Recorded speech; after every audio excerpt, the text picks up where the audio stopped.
modern contemporary art, and then to the Kiran Nadar Museum of Art, which is where I work now, and I've been here for the last more than 8 years. So this combined with, but apart from this, one has had a very different independent parallel practice ongoing with the young contemporary art scene, where one has been imagining, conceiving, making, and executing a variety of platforms and initiatives. So I thought it could be, it's worth talking about all those initiatives as well. To begin with, I mean, as Sharon noted that in the last few years there has been so many changes that have come in contemporary art scene, and a lot of it has been because of the not-for-profit platforms that have come up, from FICA which is called Foundation for Indian Contemporary Art in New Delhi, to Devi Art Foundation, to Gujral Foundation, Shiv Nadar Foundation, and Kiran Nadar Museum of Art. In the last 10-12 years, so much has changed because of the ways and propositions and the ways of and models and support systems offered by these foundations and not-for-profit ventures and and initiatives like Clark House Initiative, etc. So, I mean, they have been instrumental in changing the discourse of art in crucial ways and bringing a certain dynamism and kind of tweaking or rewiring the discourse of contemporary art in very essential ways. Which is needless to say, one definitely needs more. One definitely needs way more than what is already happening. So I'm also part of an artist collective called Vala, and which is what the pictures that you see on screen come from one of our works. So Vala is a 3-member collective which includes me, fellow artists Parivartan Mohanty and Sujit Malik. And Vala came into being in 2009 and 10, and at a very interesting point in the Delhi art scene particularly, where a lot of events and performances and public art works that we started doing began to happen right at the outskirts of Delhi, bringing in the periphery, opening up the city. And we got the FICA Public Art Grant in 2011, and because of which because of that support, we did a 2-year-long project, and were able to, which rolled out in very interesting ways all across Delhi, and bringing in very different kinds of subjects. So what you see right now is a walkthrough that we did in 2012 at Okhla landfill. Okhla Kura Pahar, and these are constructed images. And so for us to bring about these gatherings of young artists together became a form of talking, addressing. And so what I want to today give a glimpse of the urgency and the need for artists to come together again and again, and the kind of environments one has invested in building. Because that's what has set the ground for lots of things that one has been trying to express in different ways in other platforms.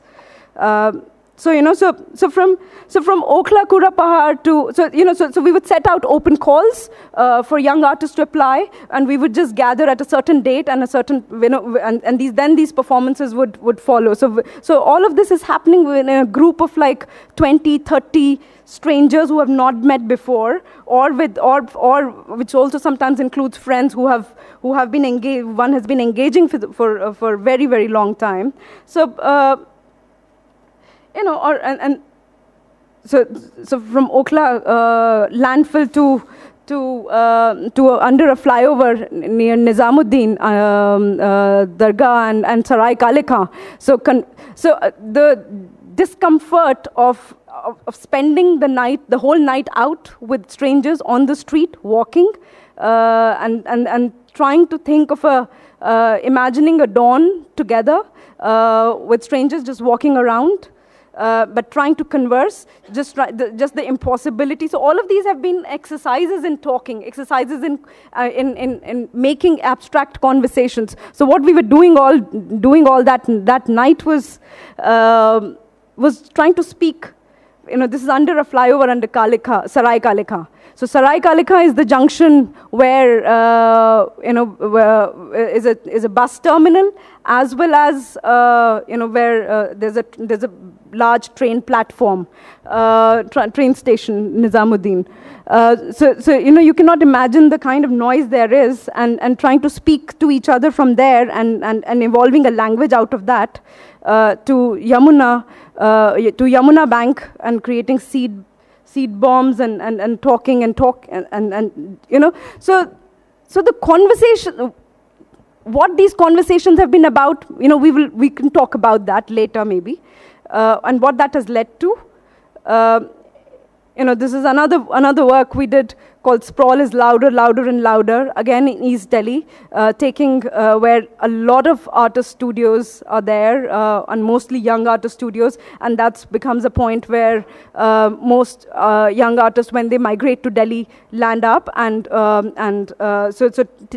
we were just walking with a 100-meter rope, and I mean you can see it in the next picture how long the rope is, and people joining in as in between, but still there is an abstraction of what the event is, or what is this rope bringing with it? What is exactly being pulled?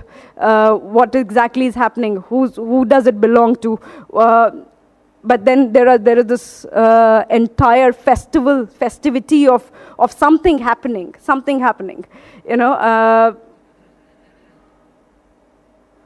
But what is the event, and where is the event?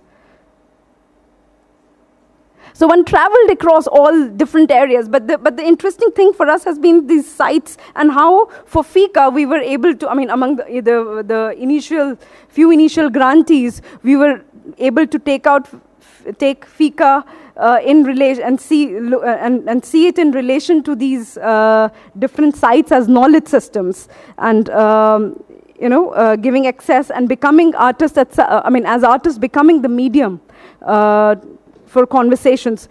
But a lot of this also stems from, I don't know how many of you are aware of Sarai. Sarai has been a very important organization, which is part of CSDS, Center for Developing Societies, Center for Study of Developing Societies, and a small part of CSDS was called Sarai, which Sarai is still there, and it was started by Rux Media Collective, very famous artists, Rux Media Collective, and two scholars, Ravi Sundaram and Ravi Vasudevan, and they came up with a model called City as Studio. You must be aware of Khoj, and Khoj has been, that's another organization which has been running artist-run residencies, and sometimes thematic, sometimes based on different, on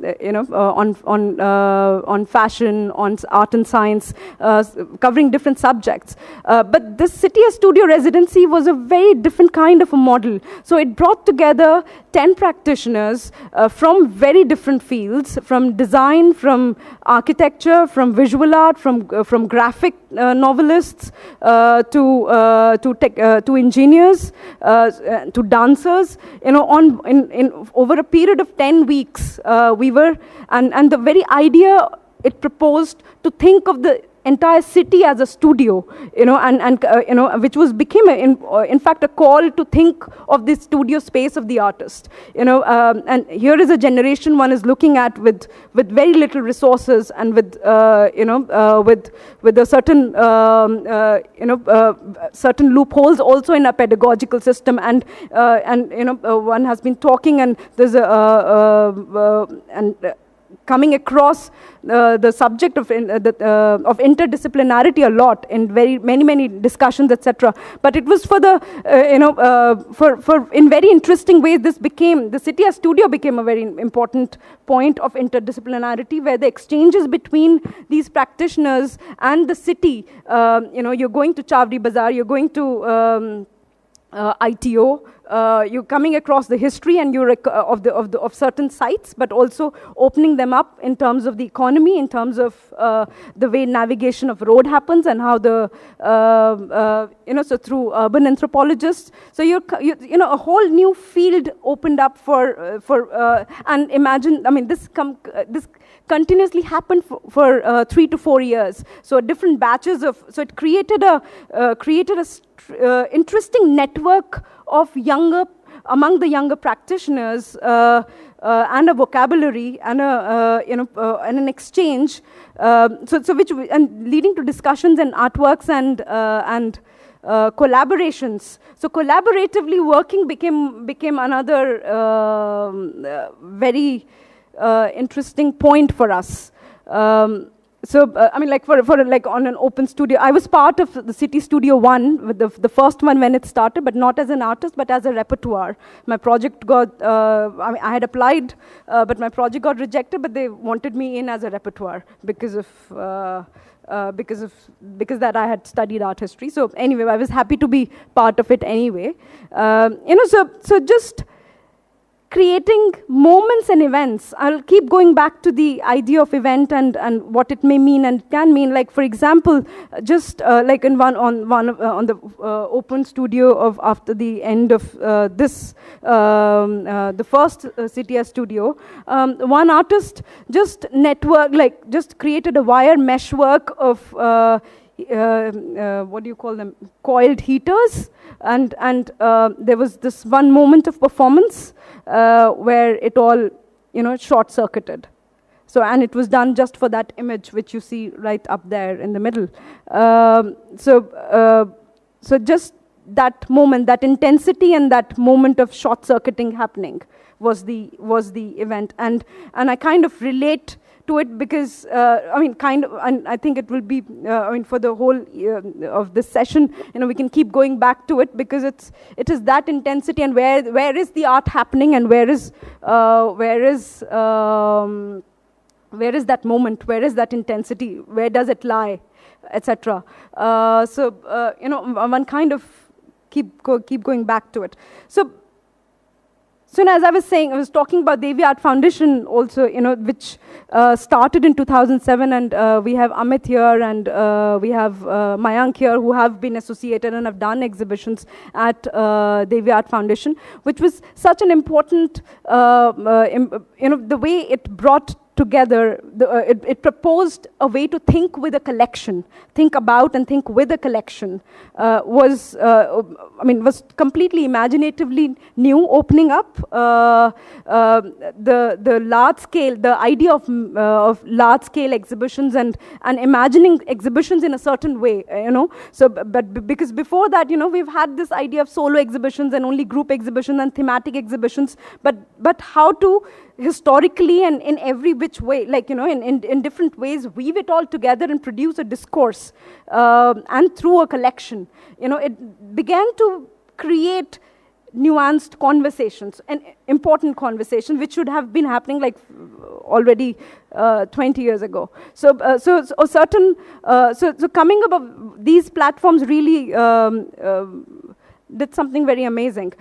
So, for example, I was talking about Rux Media Collective and City as Studio model, and the moment they pushed it a bit, it led to, and in collaboration with Devi Art Foundation, it led to something called, an exhibition called Sarai Reader 09.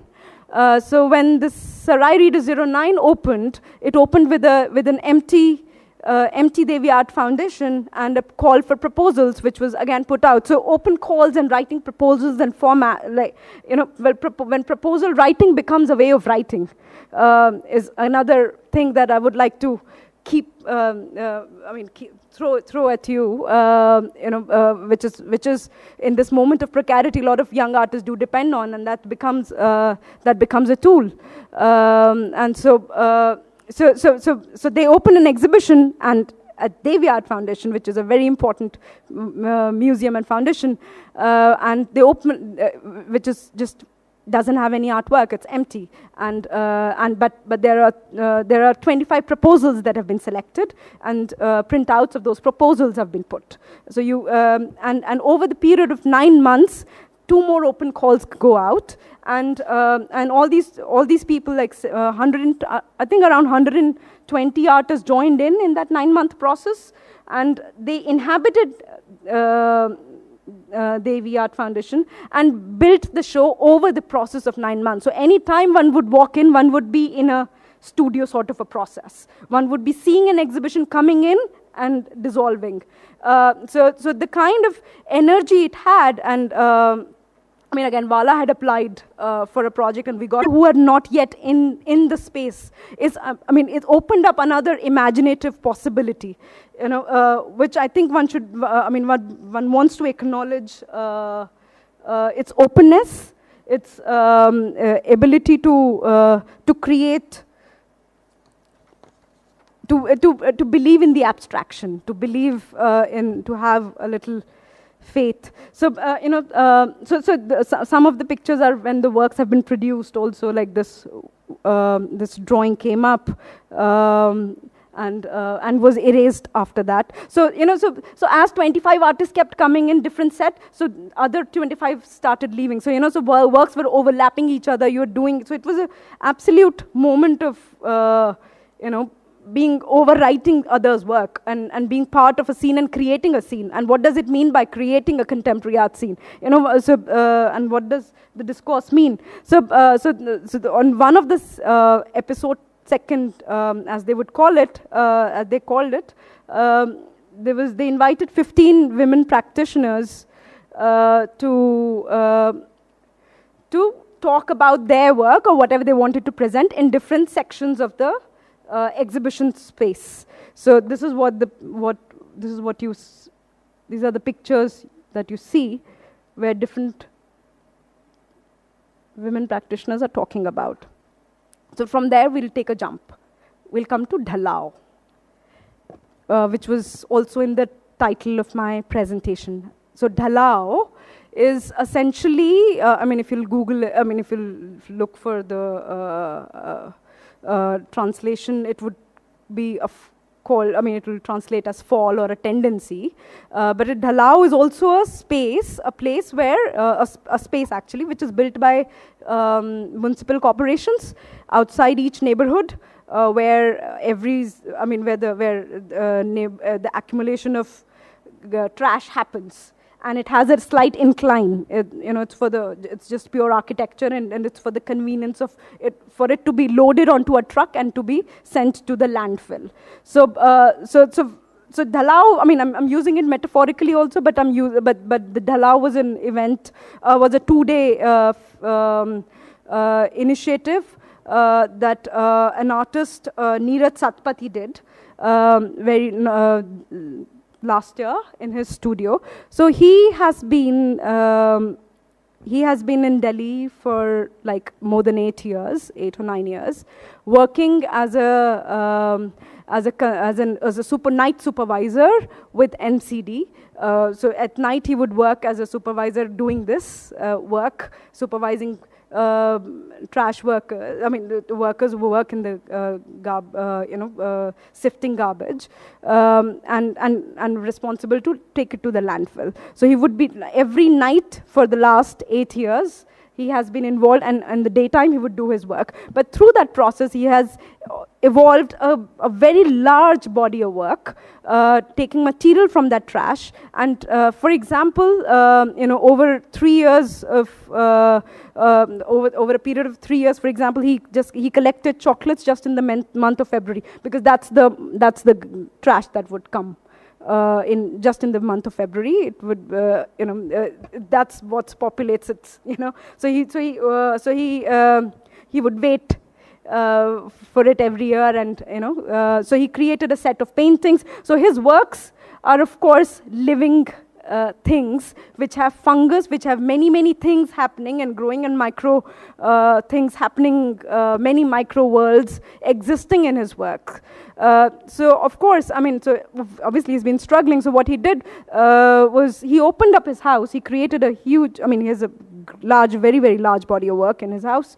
So he opened up his house, he created an exhibition, and invited 15 practitioners, 15 young artists, to respond to his work and to do performances, lectures, to share their work. And over a period of, so it was again, the scale of it was huge. More than 250 people came to his house, participated, interacted over a period of 2 days. It was extremely intense. So the entire building was, so of course it's a rented house, but the community that lives around also joined in. So this was again a kind of a quasi, a temporary space created. We are all aware of institutions created by artists here in India, like Bharat Bhavan in Bhopal, and here we are sitting in Chennai with Cholamandal Artist Villages is amazing example.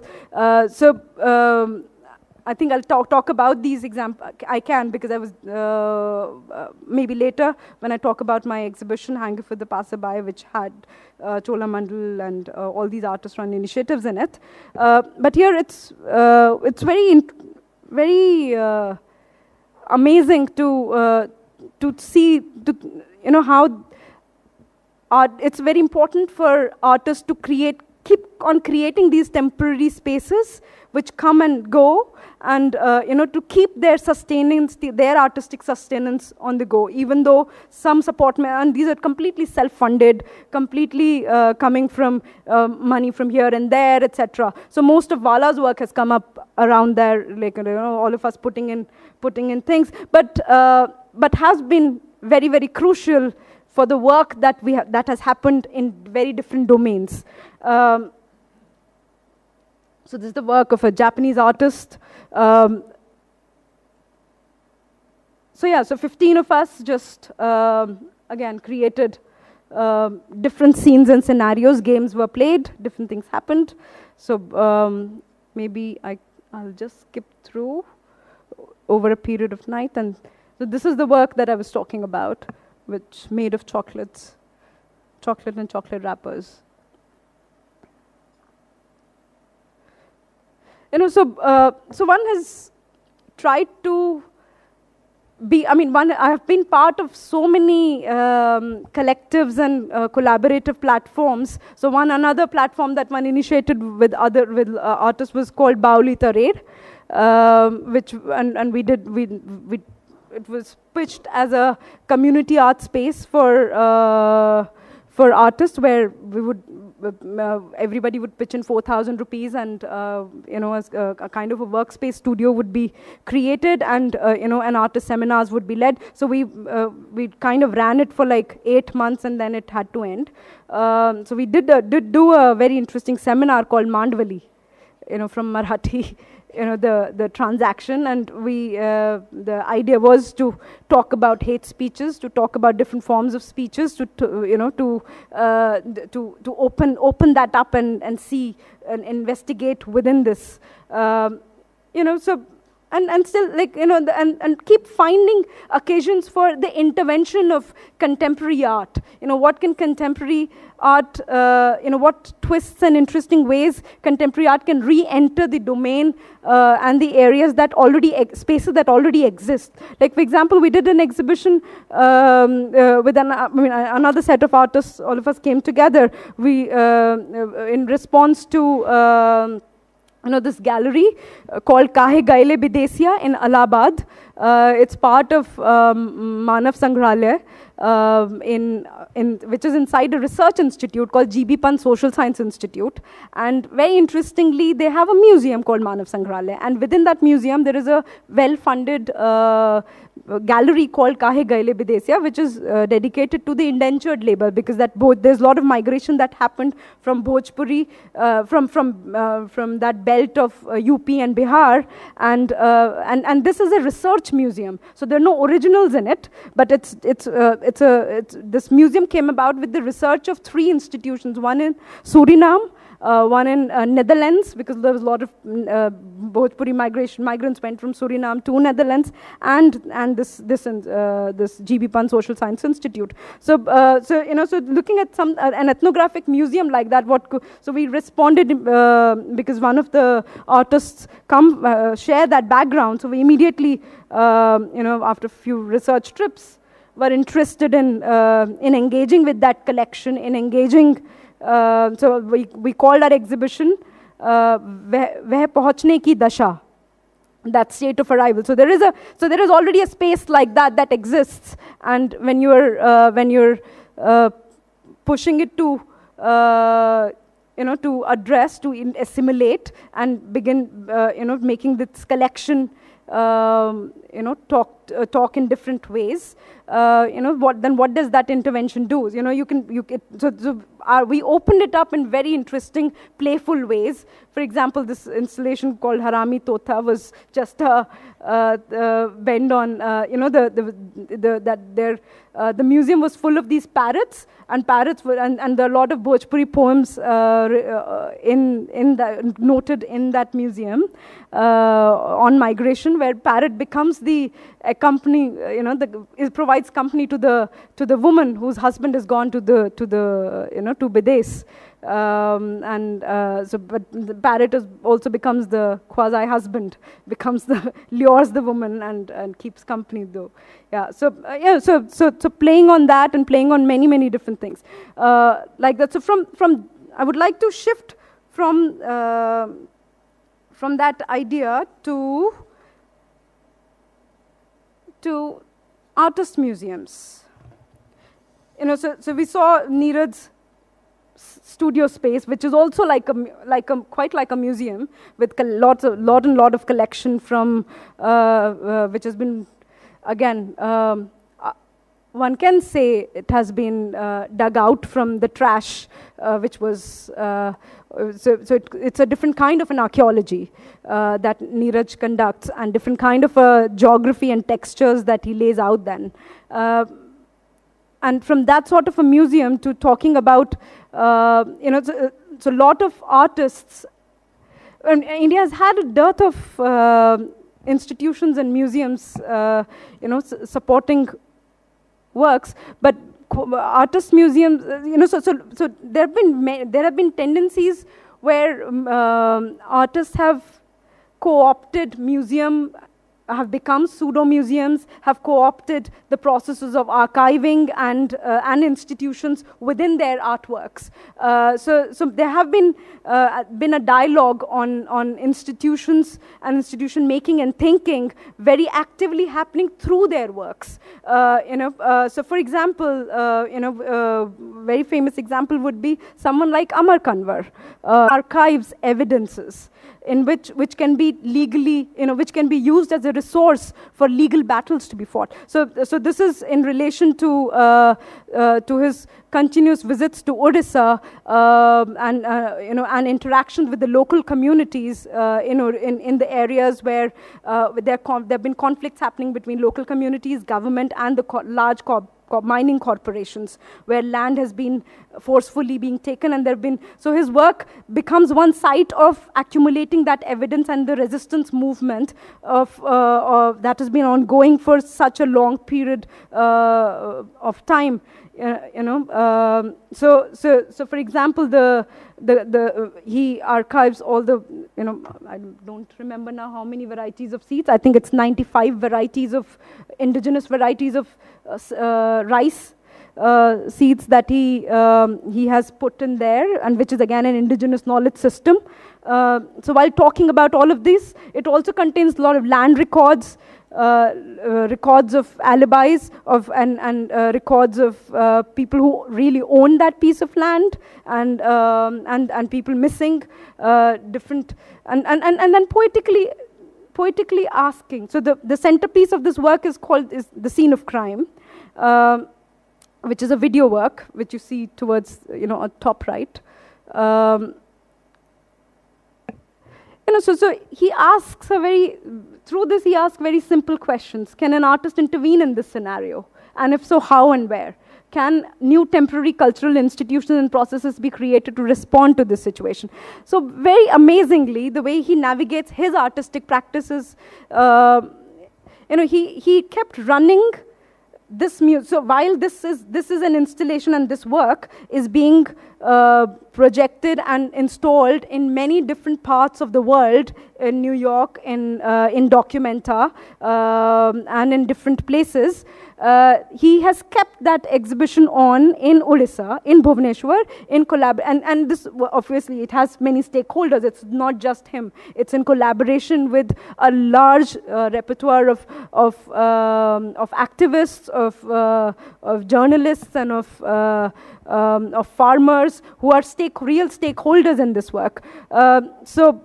So he has kept that space running from 2012 to 2016, every single day. A space like this, a large space running, while there is the exhibition, parallel exhibition of it is happening in different spaces in different very big mega art institutions across the world.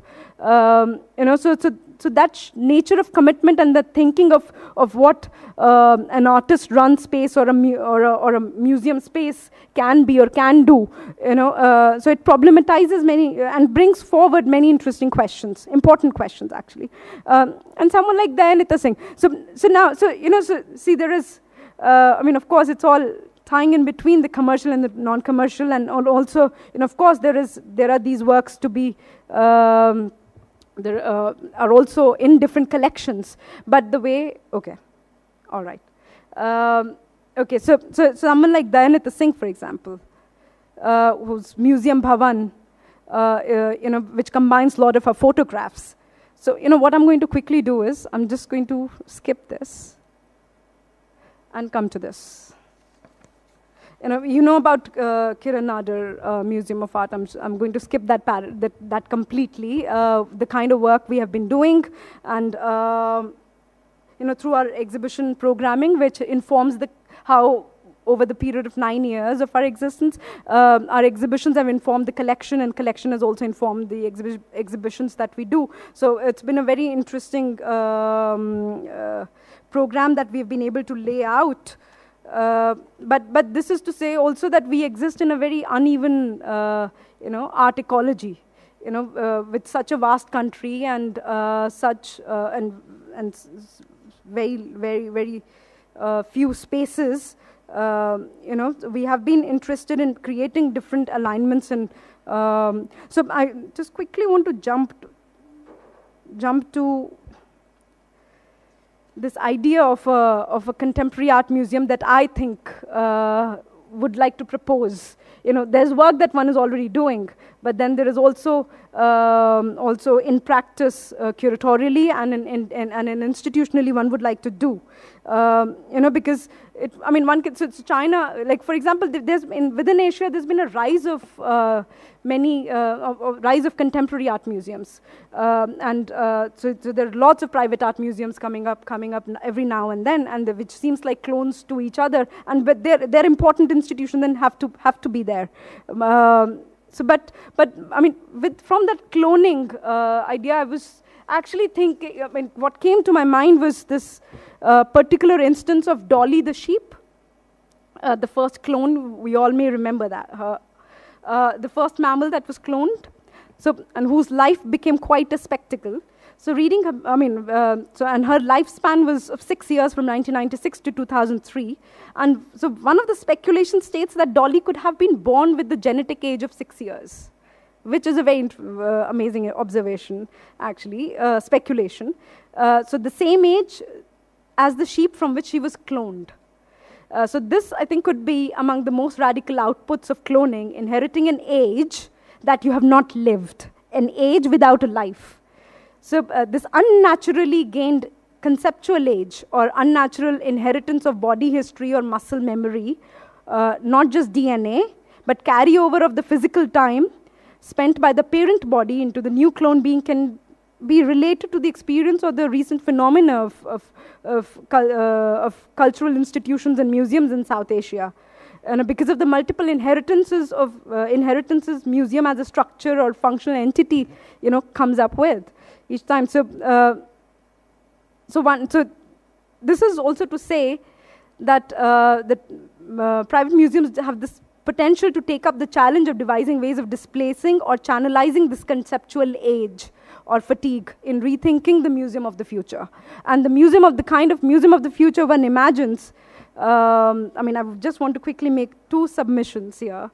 So my proposition for the museum of the future is to imitate an artist, to share and be in positions of artistic vulnerability, to work as an artist, embrace the precariousness, that anxiety, which can become, so not becoming stable structures, and co-opting that fragility a bit, and that vulnerability, making that vulnerability as a methodology, and sharing the responsibility with the viewer, so cohabiting it with the viewer, with the audience. So the work that has to be done by the audience is as important and should not be compromised or eased as much as the work the museum performs or does. So I imagine Museum of the Future as an abrasive museum, and I do imagine it with a lot of young contemporaries. If the assimilation of aristocratic or provincial collections into National Public Museum was as much a shift from feudal, from provincial collections to feudal society to a nation state and industrial society, and then further reaccumulation in the form of privately owned collections, often backed by new industries. So this shift towards this museum of the future has to suggest the change in the democratic structures and the physiology of our current society. Thank you. Done. So so I imagine it as a loving perforated host, and फूल फूलना शुरू कर देंगे.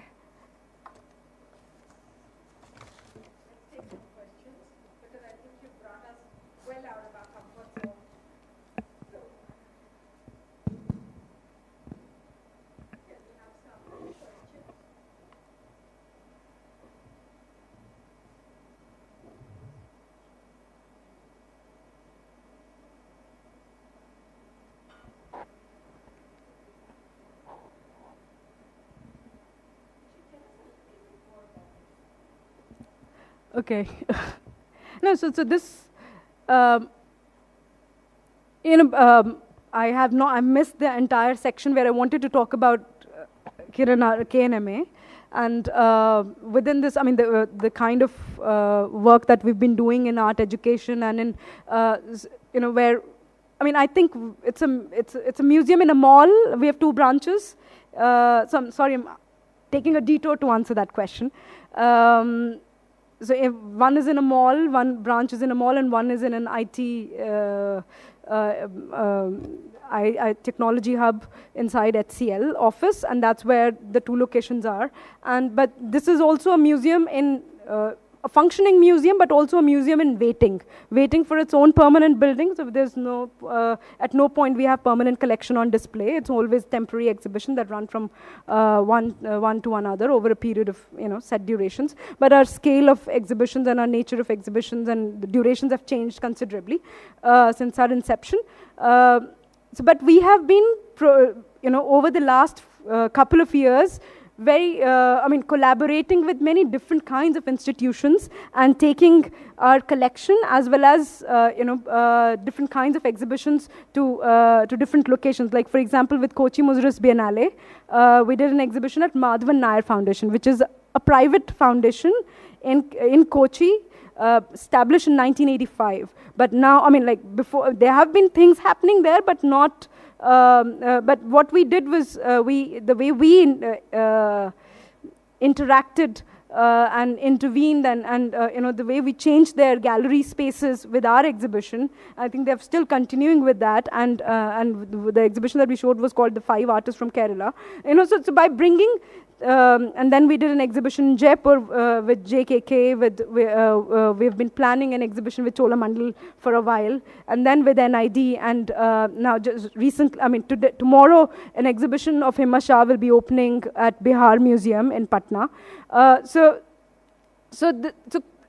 we have been interested in creating these networks and infrastructures before, and conversations and channels of dialogue across different cities, and creating, and so as I said, we exist in a very uneven art ecology. So how do you? So you cannot grow without. One cannot. The KNMA itself cannot grow without making that network stronger and strengthen. And who are you conversing with?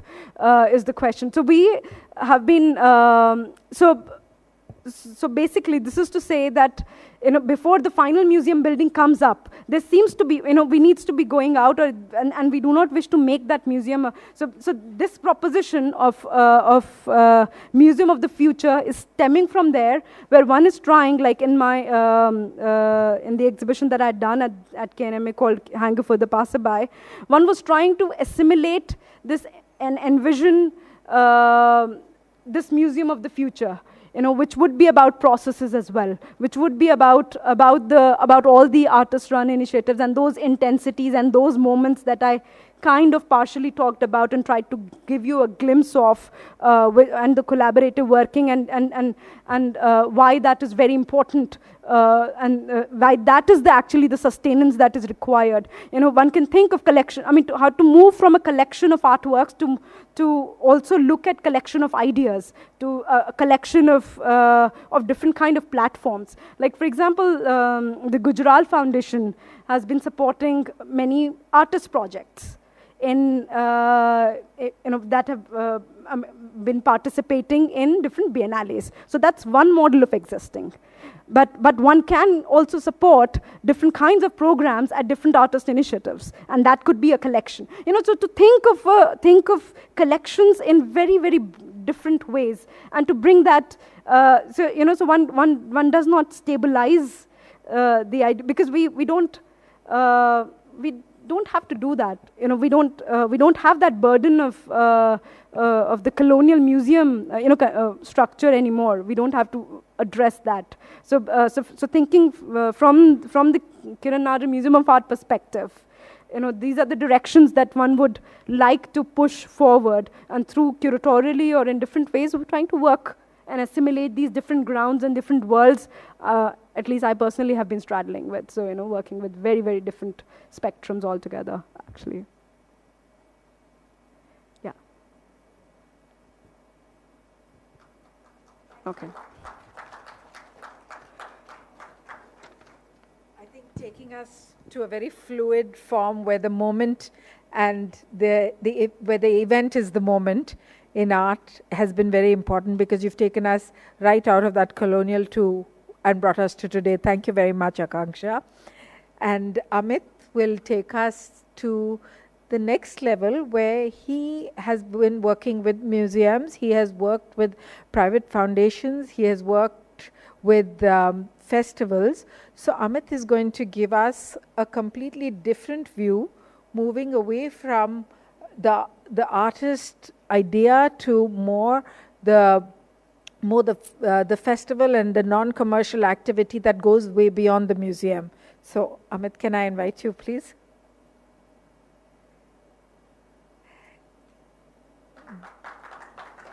Just give everybody a little introduction to your practice and your background as well.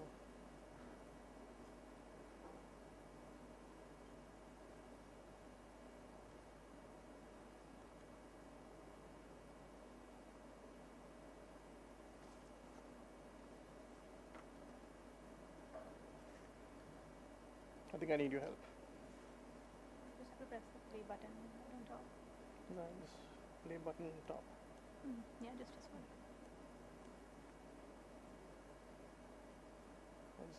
I still can't see my notes. Yeah.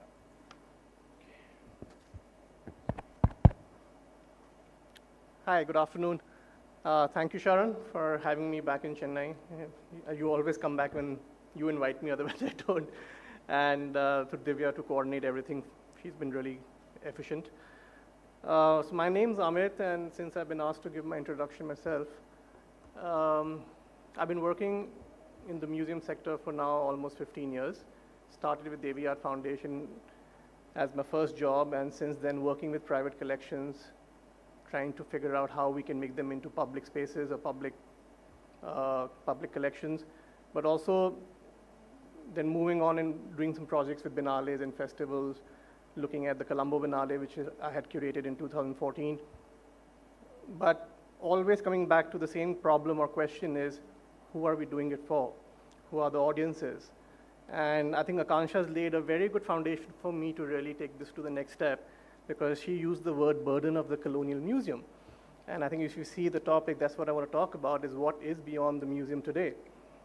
So I'm going to use some of her words, which I'm so thankful to her to use this, is creation of events, which includes biennales and festivals, or the mega events as some of them call it, collaborations, conversations that should have happened 20 years ago, but are happening in India now, openness, and basically how we can define what contemporary art practices are today.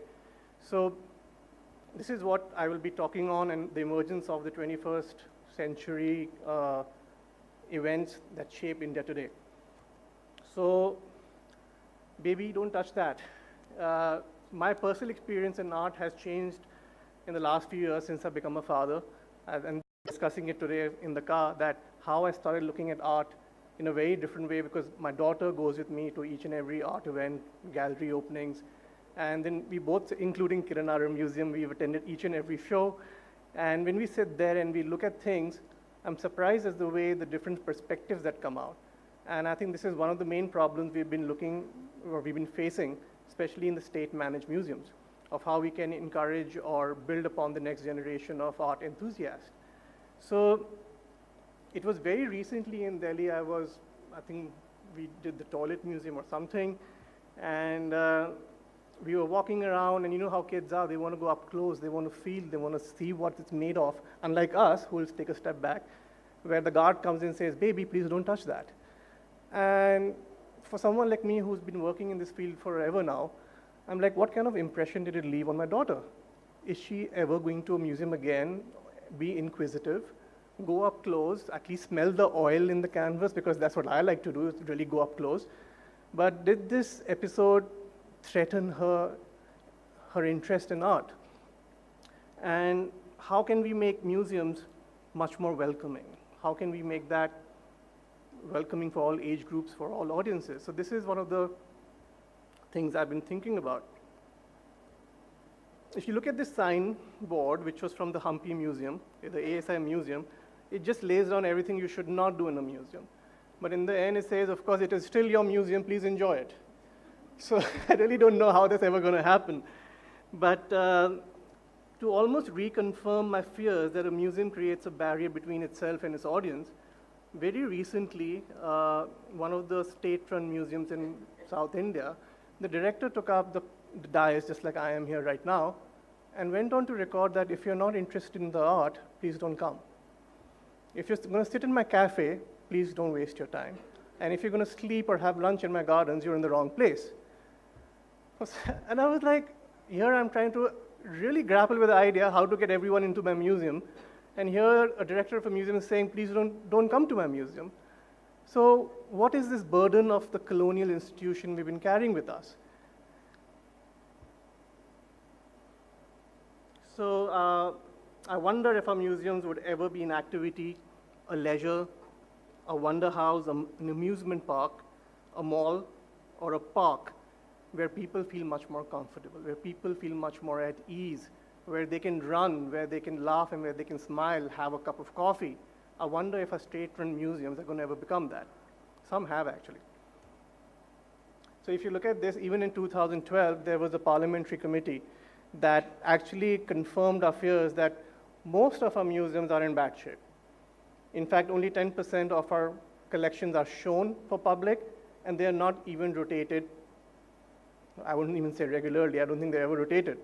So what happens to the rest of the collection? How do we interpret that? How do we add more value or more knowledge to people? So what you see now is are two images from the Alwar Government Museum. As you can see, it's still following a very colonial kind of a process of cabinet of curiosities. And of course, the people that they hire, or the docents or the volunteers, are just the village women who have to be given jobs according to their mandate. And most of the time, they're just sitting there, and their job is to shout at people who take photographs. So I was shouted at because I was very clearly not following the rules. And the other picture, of course, shows, again, the amount of cataloging that goes in. It's very superficial. It may not be even confirmed by a historian who's, if they're right or wrong. Some of the paintings did look dodgy to me. But what do? They're put on there, and they're up for display, and there's no debate around it. So what happened was, I was very inquisitive to see how people respond to, say, a public space or a private space. So in 2014 and 15, Dr. Karen Excel from University College London and I did a small research project in Hampi.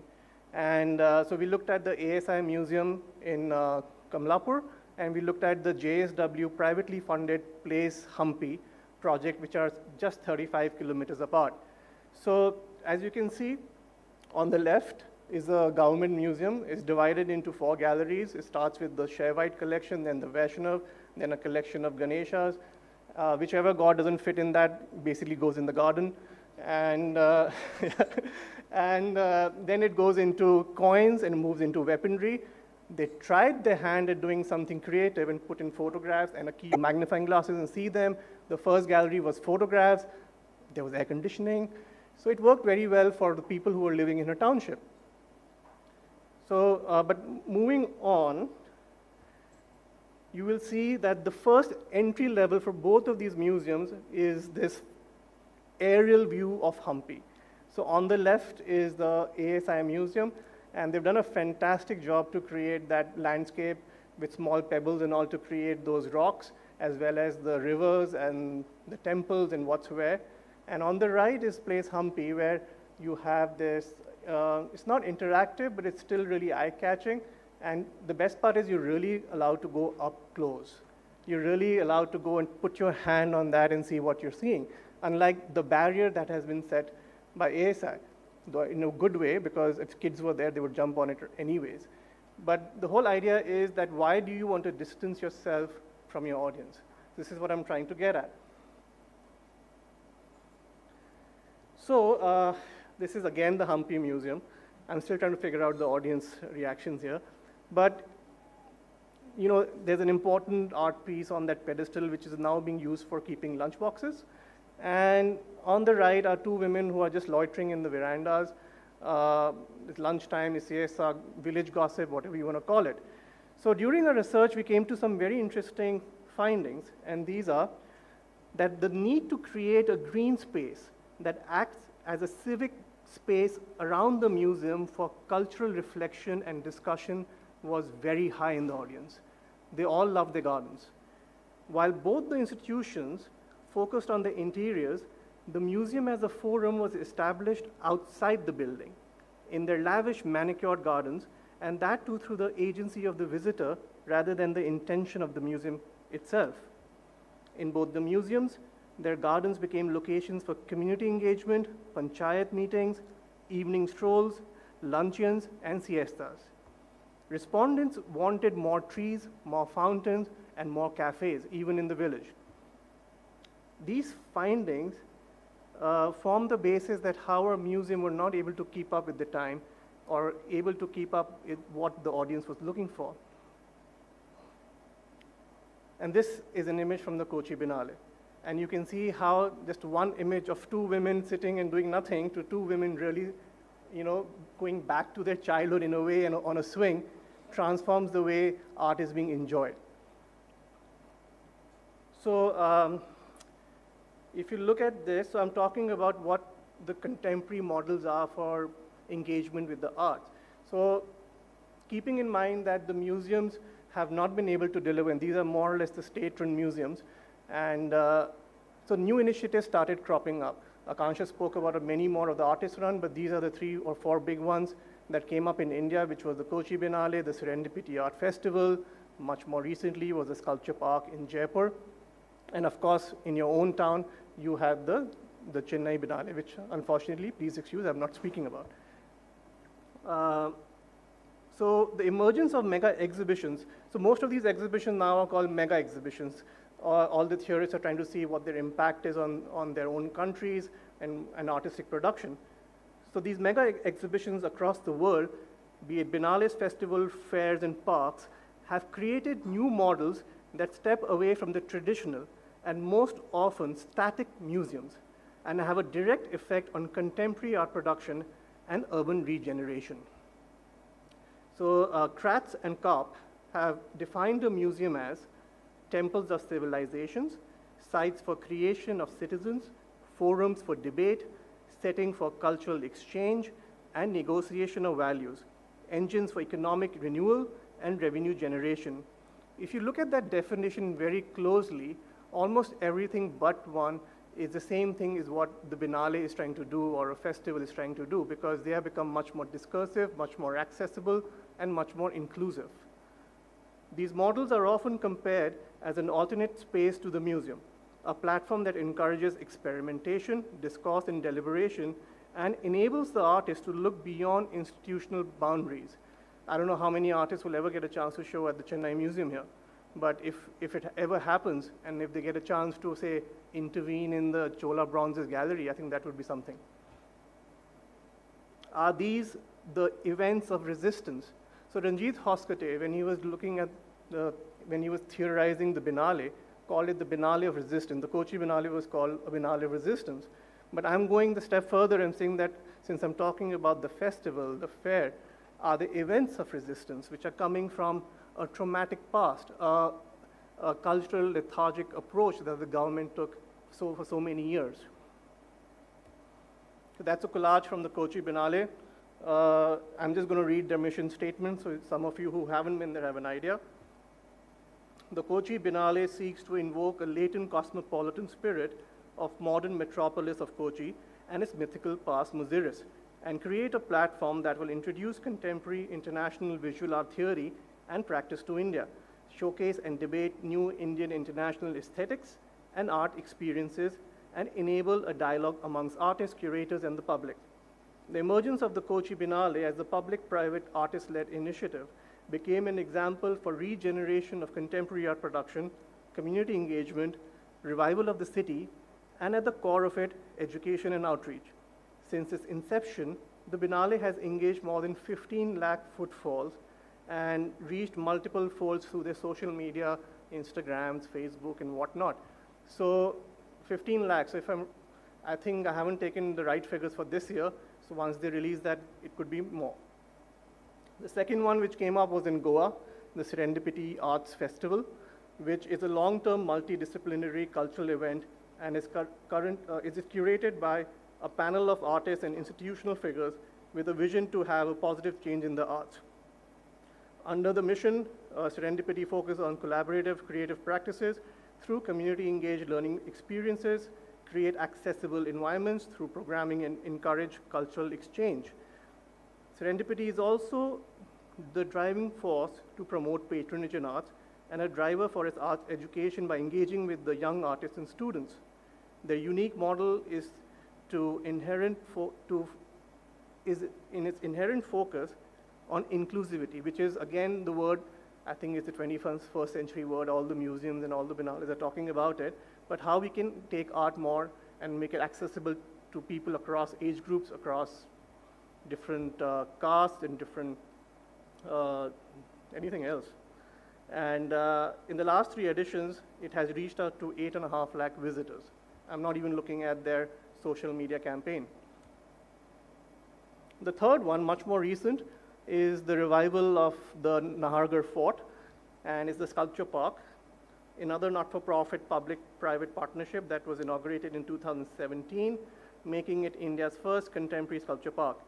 Set in a traditional site of the Madhavendra Palace, which was built in 1892 in Nahargarh Fort, the Sculpture Park is a manifestation of India of the 21st century, a synthesis of the tradition and the contemporary, bringing art into a reclaimed public space and for, say, public display.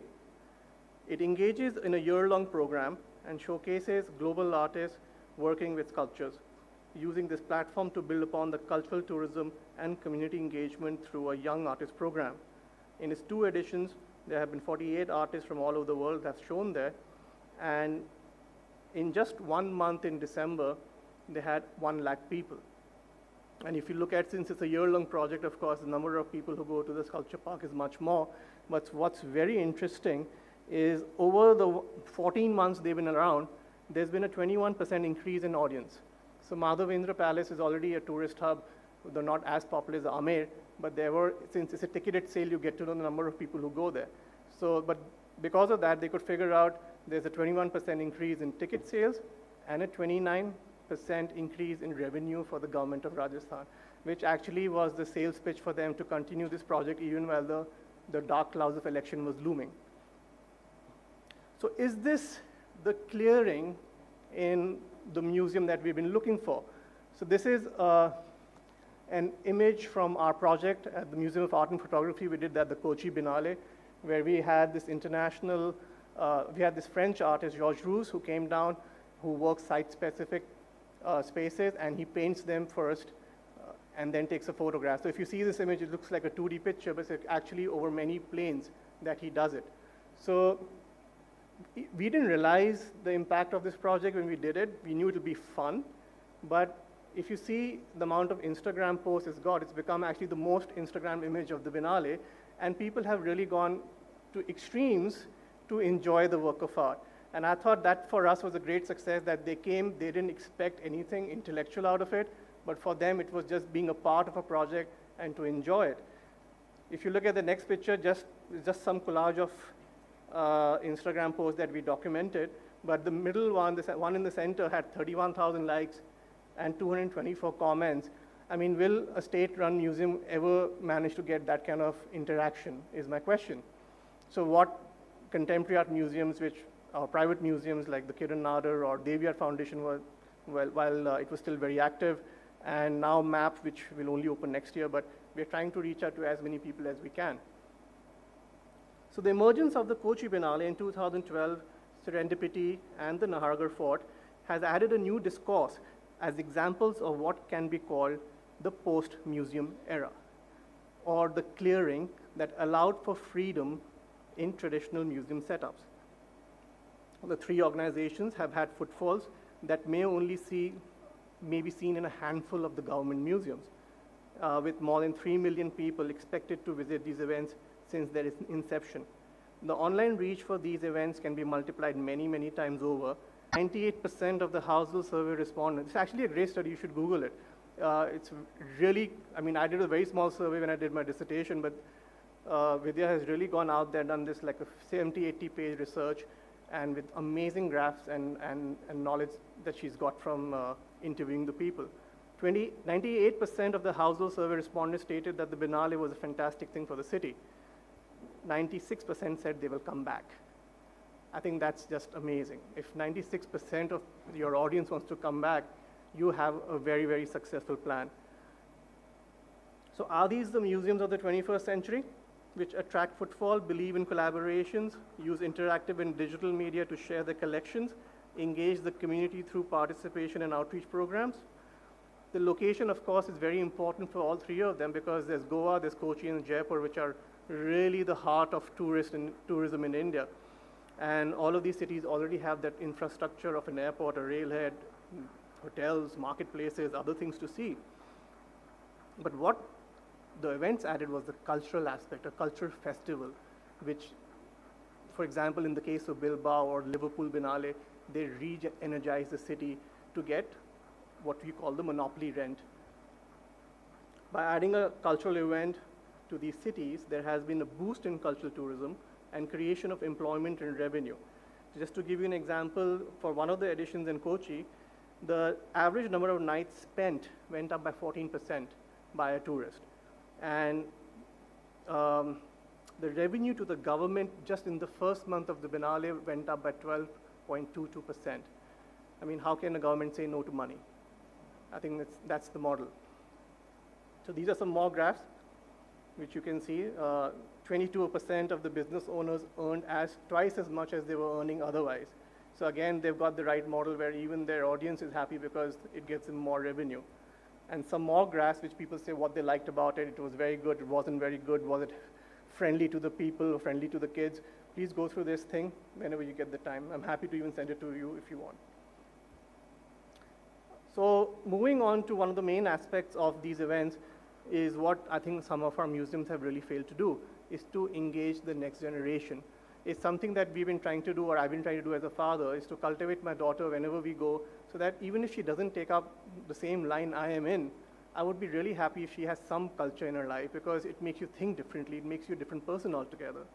So all of these three events aim to work with the local communities and strive for impact in arts education. So the Kochi Biennale has a children's Biennale, they have a student Biennale where they get most of the colleges in India to come forward and participate. I think Vidya was the first curator and she did a fantastic job. The impact, of course, is seen in the inclusions of art students who get chance to work with artists they never ever met in their life, which when I was in art school, I wish I had the opportunities to walk into any art studio and while they were producing the art for 2 months or a month, to sit with them to learn about the practicalities of it. Because once you leave an art school, it's a big bad world. I mean, nobody knows what's happening there. So these are the institutions that give you a chance to really get a taste of what they are in for. The Kochi Biennale successfully done the education program as a student Biennale. And yeah, so this is what I've just spoken about. And I'm just going to share some images. I mean, the successful models. So I spent a long time, a few years ago, doing my dissertation on Kochi, and I was quite surprised to see the impact it had on the kids. They all had great things to say, and kids don't lie. But this is a great image again. I think this was Kaushik Mukhopadhyay, and how all these kids were just trying to get close to see what are these old scanners, printers, and how are they reused. Because, see, first of all, the material is familiar to them.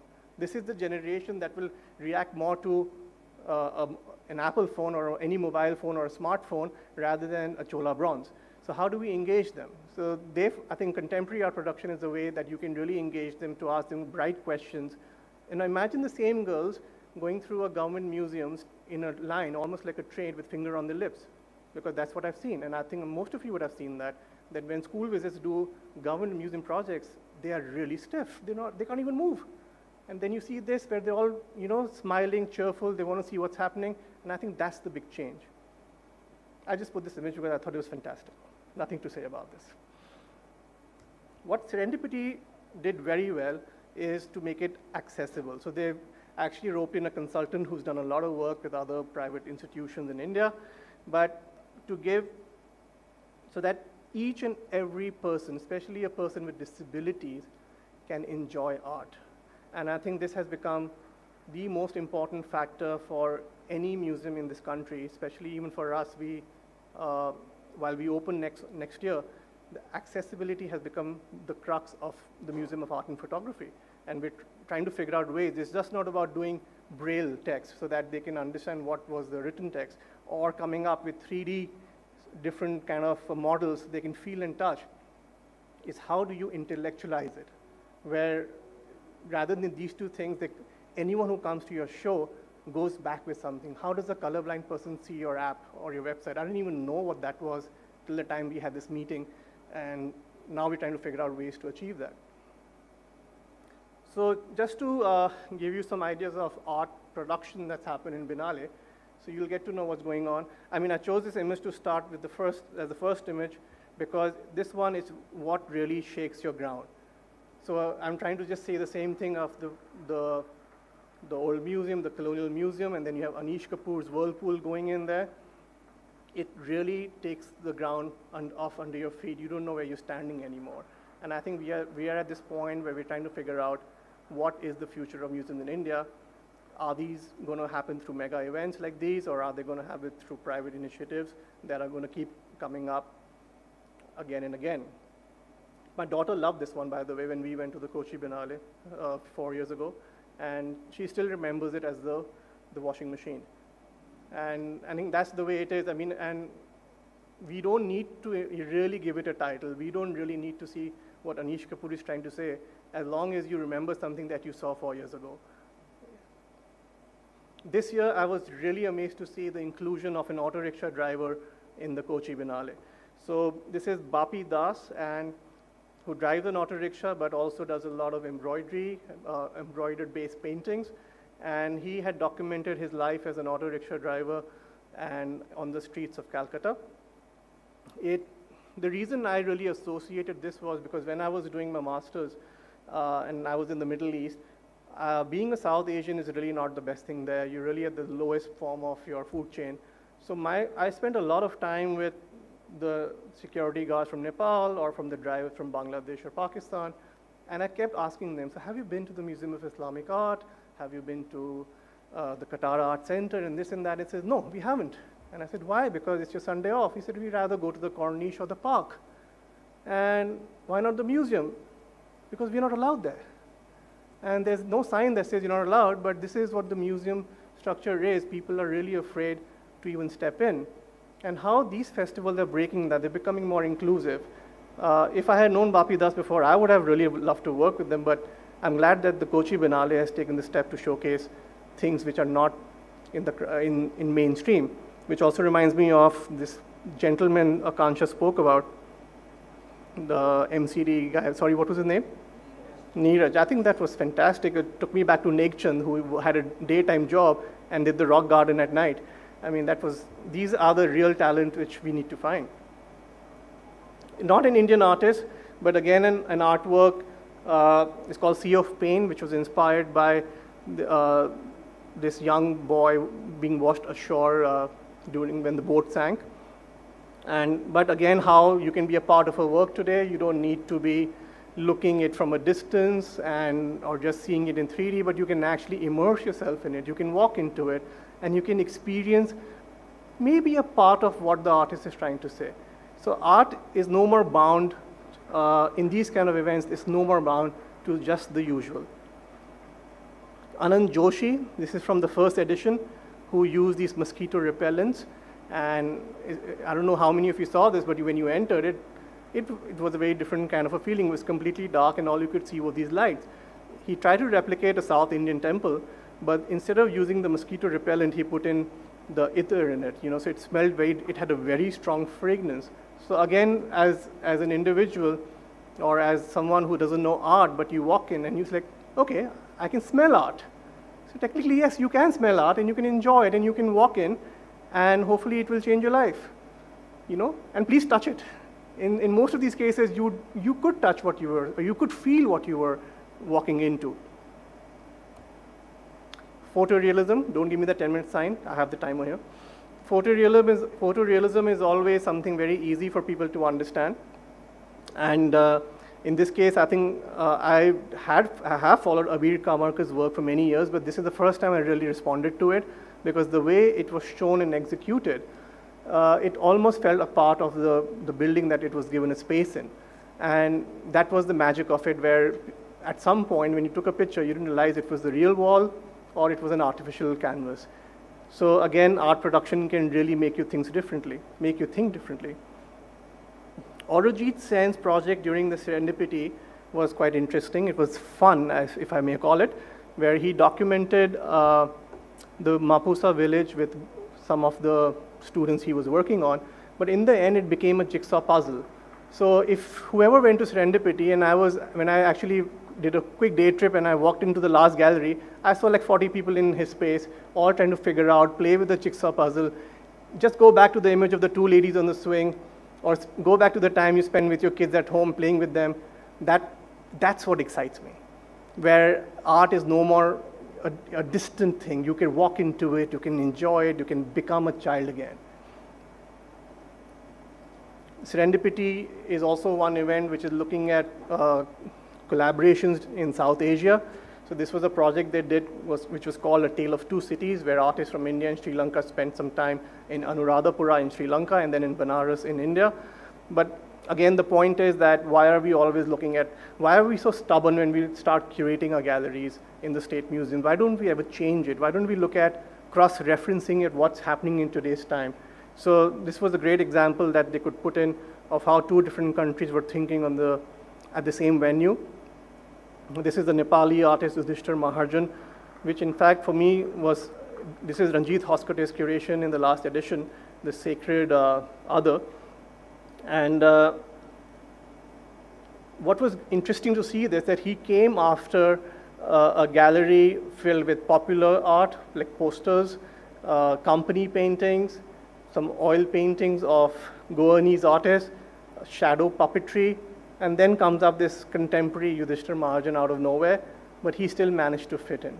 So how curators are being also pushed to think differently, that they don't need to really streamline themselves and stick to one object or one medium, and look at these really mild connections between different individuals. And just to give you a glimpse of what cultural regeneration means during these events, so for Kochi, they completely renovated the Darbar Hall, which was an Ernakulam, which in 2012 was called the best gallery in the country because it was really state of the art. At Serendipity, the Adil Shah Palace was completely again redone. It was revived into becoming this fantastic space for exhibiting. And at Nahargarh, the entire 1892 palace has been given a facelift. So it's just not about putting the art there, but also at the same time protecting your heritage.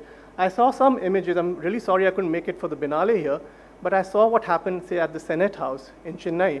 It looked fantastic what the Biennale Foundation did here. And I think, why do we even need to create new spaces when we are born in a country with such beautiful landscape? That's one of my arguments. If you can keep using these spaces, these warehouses, these churches, I think the museum is out there. You don't need to make a new space. I shouldn't say that since I'm making one. Moving on to Nahargarh, this is Richard Long, just to show you the idea of how big the space is if you haven't been there. And he used site-specific stones from the Aravallis to make this river of stones. Vibha Galotra, again, it's not a usual medium. These are made out of ghungroos. But when I saw this, just like many others who were standing next to me, they were like, what is this? What fell from the ceiling? Is this some kind of an oil leak? Is this some kind of just ants or termites coming in from somewhere? Unfortunately for this one, you couldn't go up close because I'm sure they were also afraid that people will step on it. But it created that excitement, or at least it made you ask a question. And if you can get that, even a question in your head when you see some art, I'm glad about it because you're thinking beyond the usual. You're not just walking and seeing what's on the wall and coming out.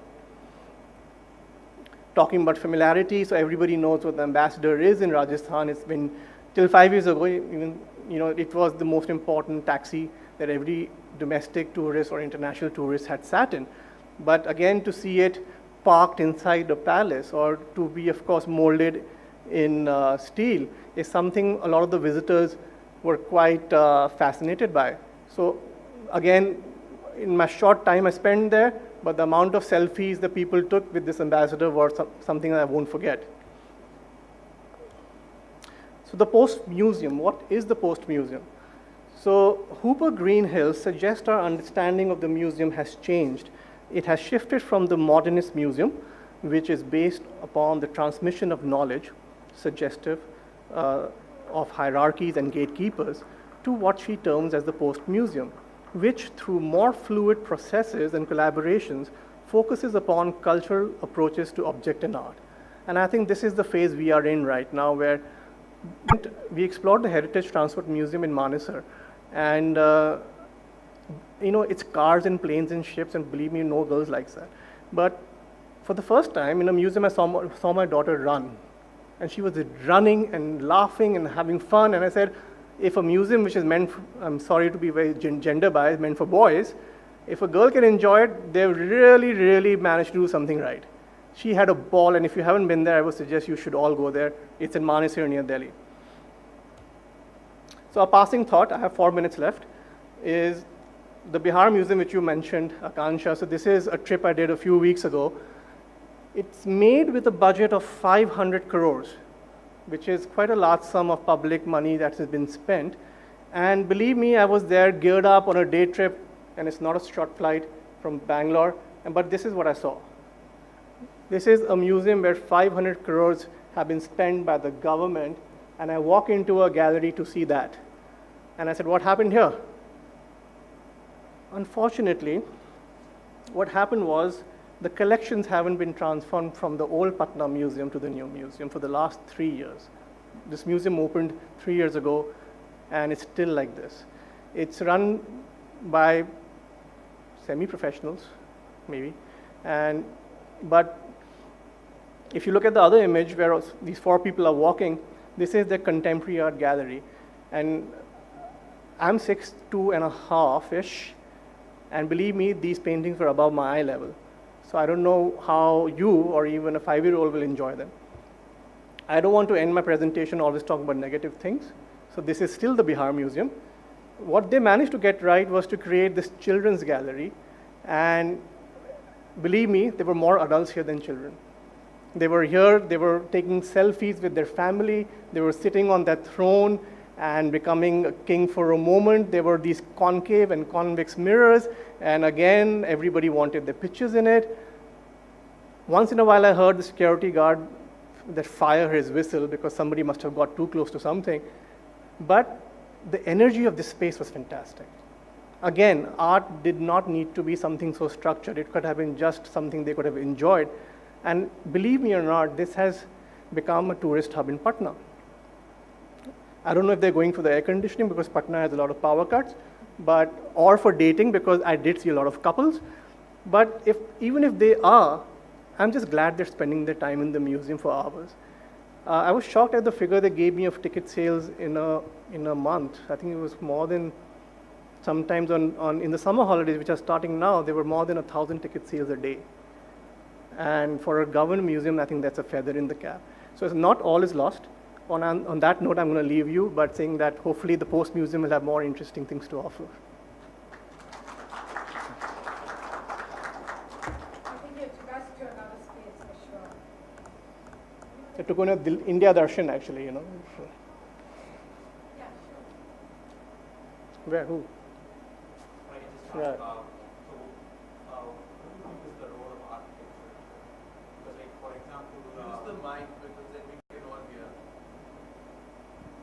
So what do you think is the role of architecture in museums being more friendly? And also you said we can use the heritage spaces. For example, Art Institute of Chicago, one of their new wings was built by Renzo Piano. So what if we also include the postmodern architecture into the context of museums? See, architecture has become a very important aspect for sure. If you look at the Middle East, see, people are already clapping. I need to walk off now. If you look at the Middle East, they didn't have any culture as such. That whole segment is very, very young. And they actually are buying culture if you see how they're buying the Louvre and all coming in. But what's made them cultural destination is the architecture. So in the case of India, so for example, the Bihar Museum, they have this the Japanese architect. The building is fantastic. The building is a showstopper.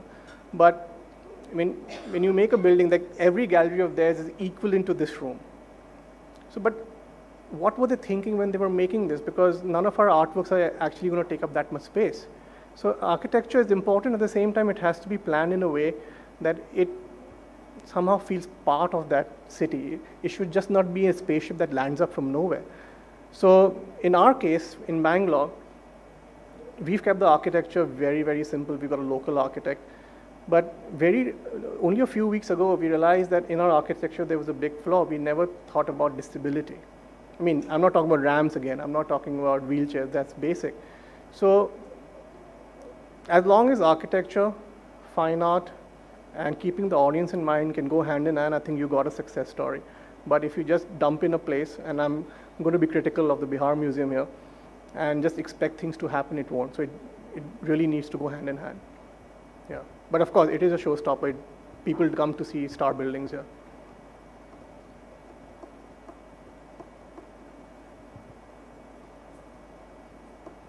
Check. I'm David. Most of what you were talking about sounded to me like we need to create spaces with a lot more, frivolity, Lots of, sorry? Frivolity. I can't hear you. Okay. Fun and Frivolent. banter. Yeah. Things like, how a trade fair would be like when people go and take selfies. And enjoy You're not very themselves. clear. Yeah. You're not? Okay, I should be closer. How's this? Better? Better? Check. Is that okay? Can you hear me? Can you hear me? Yeah, okay. So my question is, most of what you were trying to know?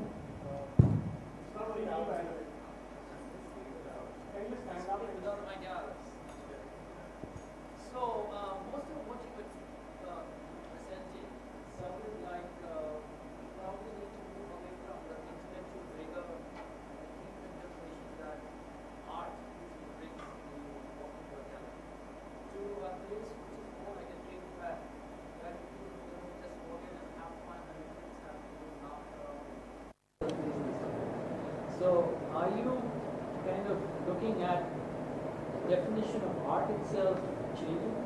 Because when we try to create these spaces, then I'm sure we're taking something away from the deep contemplation. No, I'm not taking anything from the art here. I'm just saying that you can enjoy art and experience it together. So, while those two ladies were swinging away, it was the break they were taking from visiting the galleries. While the kids were, forget the kids, let me see what else I had in the presentation. I'll check that, but if people are walking in Kochi, Benali for an hour just to sit by the sea or have a cafe, it's enjoyment. I'm just saying create spaces where people can feel comfortable and welcomed. That's all I'm talking about. I'm not talking about let go of the intellect here, but or mold the intellect to suit your audience is what I'm talking about. So how you will design your program at an event so a 5-year-old enjoys it, a 10-year-old, 50-year-old, or a 90-year-old. Yes, cross-questioning.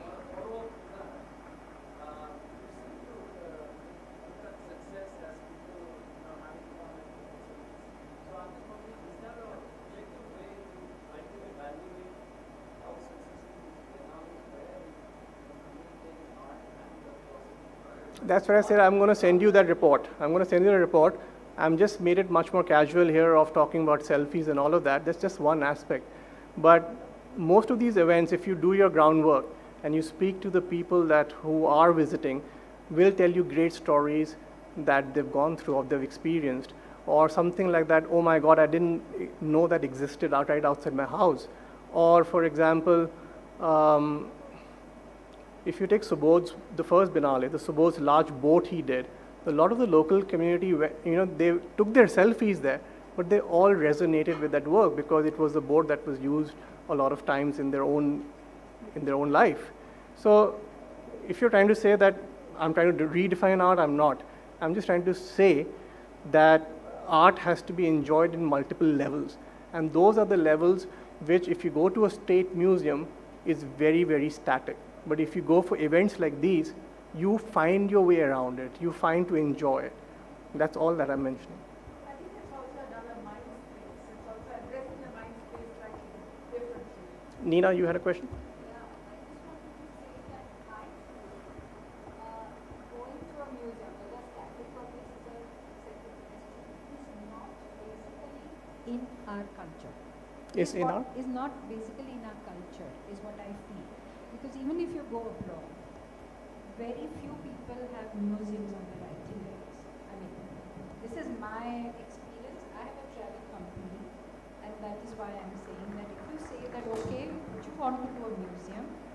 Very few people are there to go into a museum. So what I feel is inculcating that habit, inculcating and talking about art at a younger level, younger age group is very important. Yes. So that later on it gets carried out through the next generation. If I can take my family to such events like a festival of Biennale, they're all happy, they're all at leisure, where they all say that, okay, we don't mind going back because at least they had some fun. But at the same time, they take something from there. And, but now talking about India versus overseas, the Tate or even the Metropolitan would be on everyone's list of things to do, even if you're not into art and culture, because they have to just check it off the list. But if you, in fact, Kiran Art Museum did a fantastic video, or that little ad that you came out and it floated around, where the family was sitting together and talking about, so what should we do this summer, what should we do this summer? And they came up with everything, and what was the final thing? That there are more than 1,000 museums in the country, why don't we start there? So it's a mindset, but I agree with you that, yeah, you start young and then see, start young and you see the difference. Another point here is that, so right now we're doing a lot of CSR kind of research to see how we can, of course, raise the funds.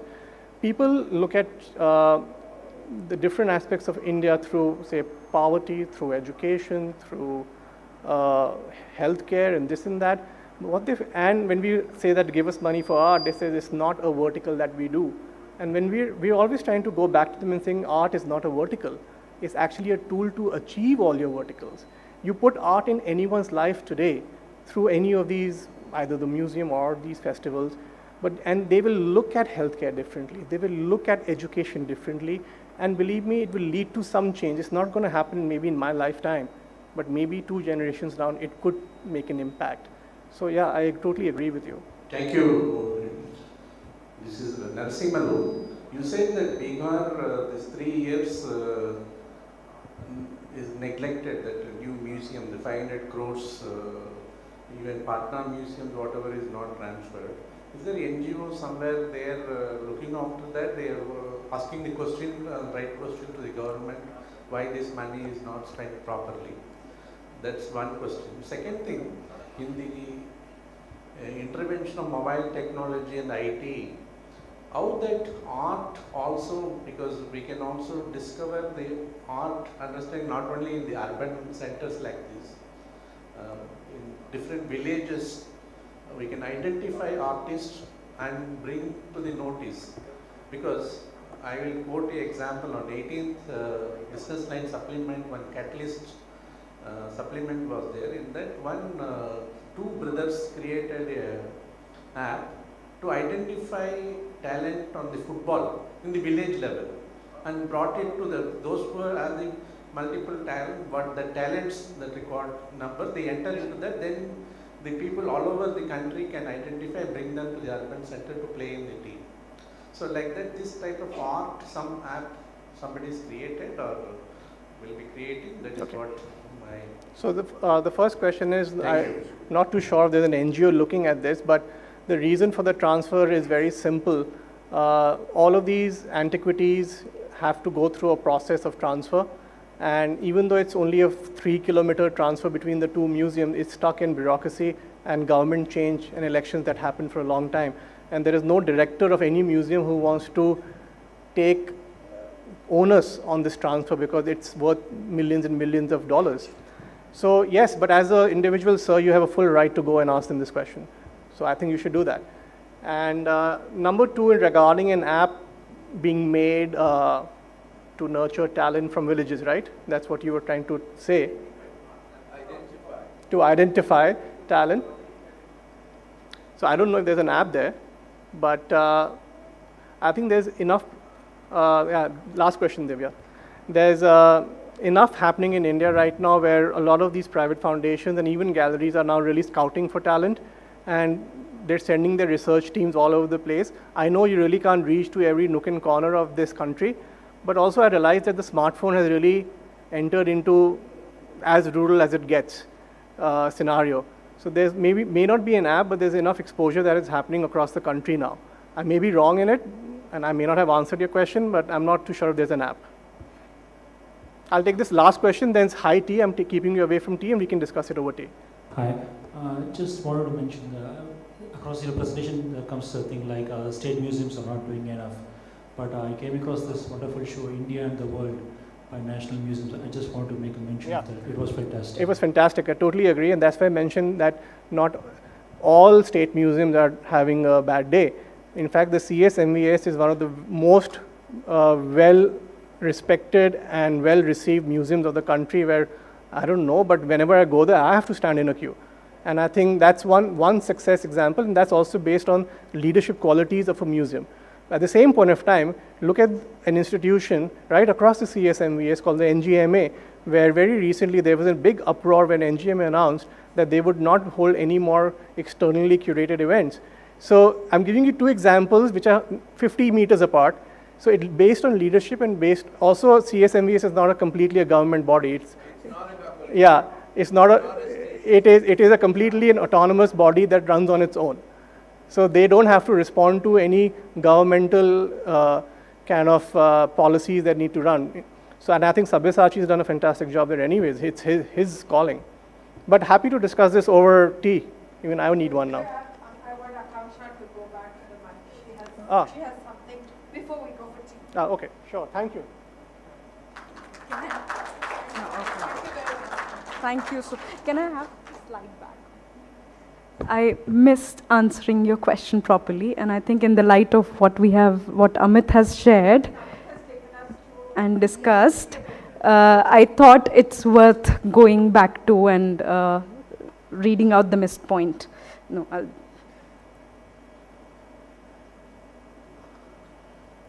will quickly.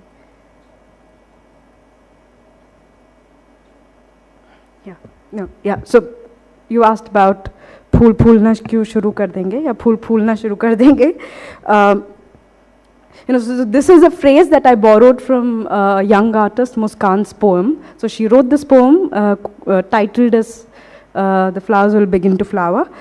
The phrase is an assurance, a future path, but also suggests growth, a bloating, a certain increase in size, and perhaps a kind of flowering which is rather unfamiliar, airy, apocalyptic, or unnatural. Yet it is also unconditional. It is also conditional, an indication of a clause. But when? When will the flowers flower or grow? What kind of genetically modified growth it could be? Will it flower into a flower of its own kind or something else? With this, thinking ecologically and in geological and planetary terms, I would like the Museum of the Future to question what is posterity, and conceptually also question the permanence of the museum. Yeah.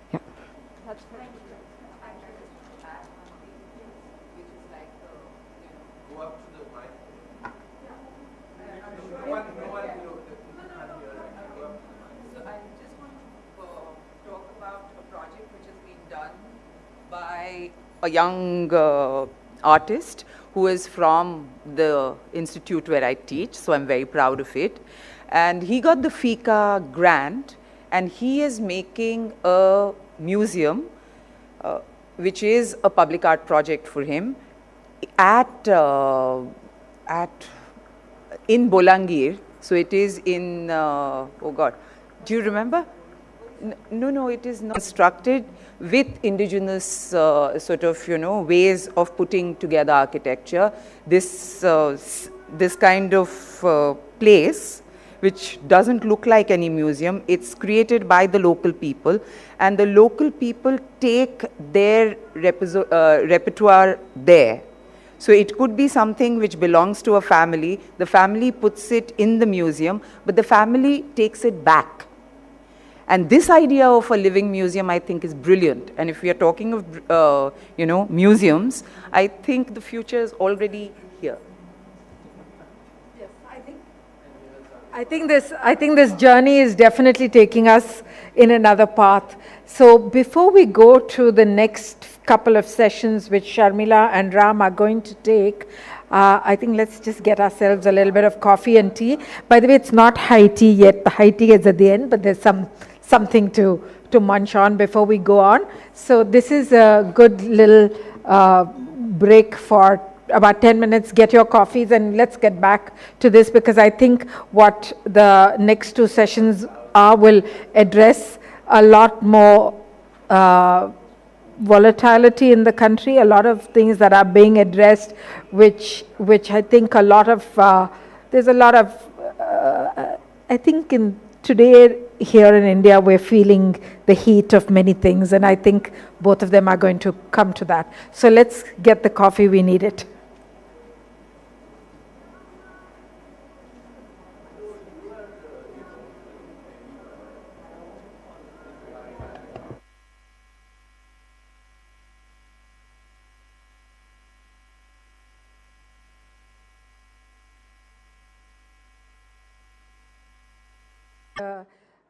The students.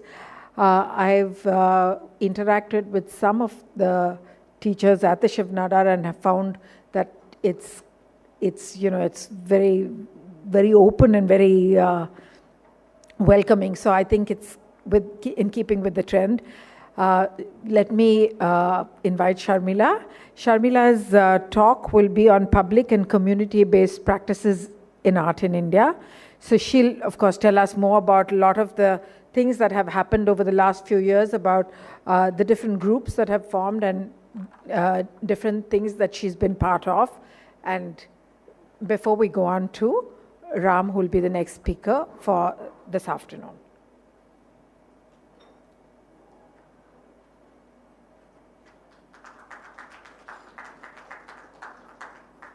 I will be using my own. So can you keep this slightly away? Here? We need to connect it to the... Yeah. No, not mine. Yours. Oh. So I need mine to read from. Okay. Can I just put this here? Yeah, sure. Yeah.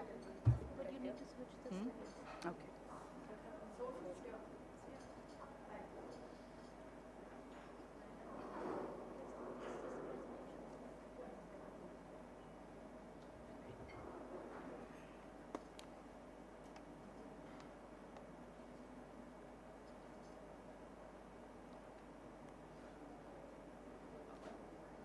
Thank you.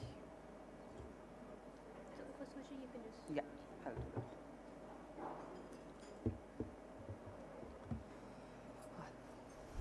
Hello, thank you, Sharan, and it's always lovely to come back to Madras. I still refer to it as Madras, like it's Bombay and Calcutta. I studied here. I was at the Good Shepherds, and then I sort of left, came back, and I was at the Lalit Kala Studios here for some time, long, long ago. And then now, of course, as Sharan said, I'm teaching at the Shiv Nadar University.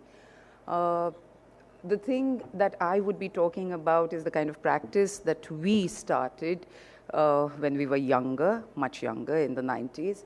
And I am going to be talking about what I would call the contemporary public art or the new genre of public art. So I'm going to read a paper. I'm also going to show a few images. If we have time, I'm going to show a little bit of a film which I have from the BAT, if you guys know, the Bhubaneswar Art Trail, of which I was a part, which happened last year in November, and it was at Bhubaneswar. But if we don't have time for that, then maybe, after Ram's talk, we could just play it and people can still take a look at it. So let me start with the paper itself. She told me to write a paper. So, okay, monuments, memorials, architectural sculpture, fountains, city squares, triumphal arches, sculpture, even architecture that have been planned and executed with the intention of being staged in the physical public domain, usually outside and accessible to all, fulfilled the definition of the public art in the early 20th century. Public art, as we look at today, is gaining significance within the Indian art world, amongst curators, commissioning bodies, and the practitioners of public art, as it addresses relationships between the content and the audiences. So it is not just about being a part of something, it is also being a part of something which actually addresses you. It's not just about, going and having a great time. It is also going and having a great time because what it's saying or what the art is addressing is something that I need to look at every day in my life. So between the content and the audiences and what the art is saying and to whom is just as important, if not more important, than its physical location as well as formal mediums. So it's not that painting cannot be a public art.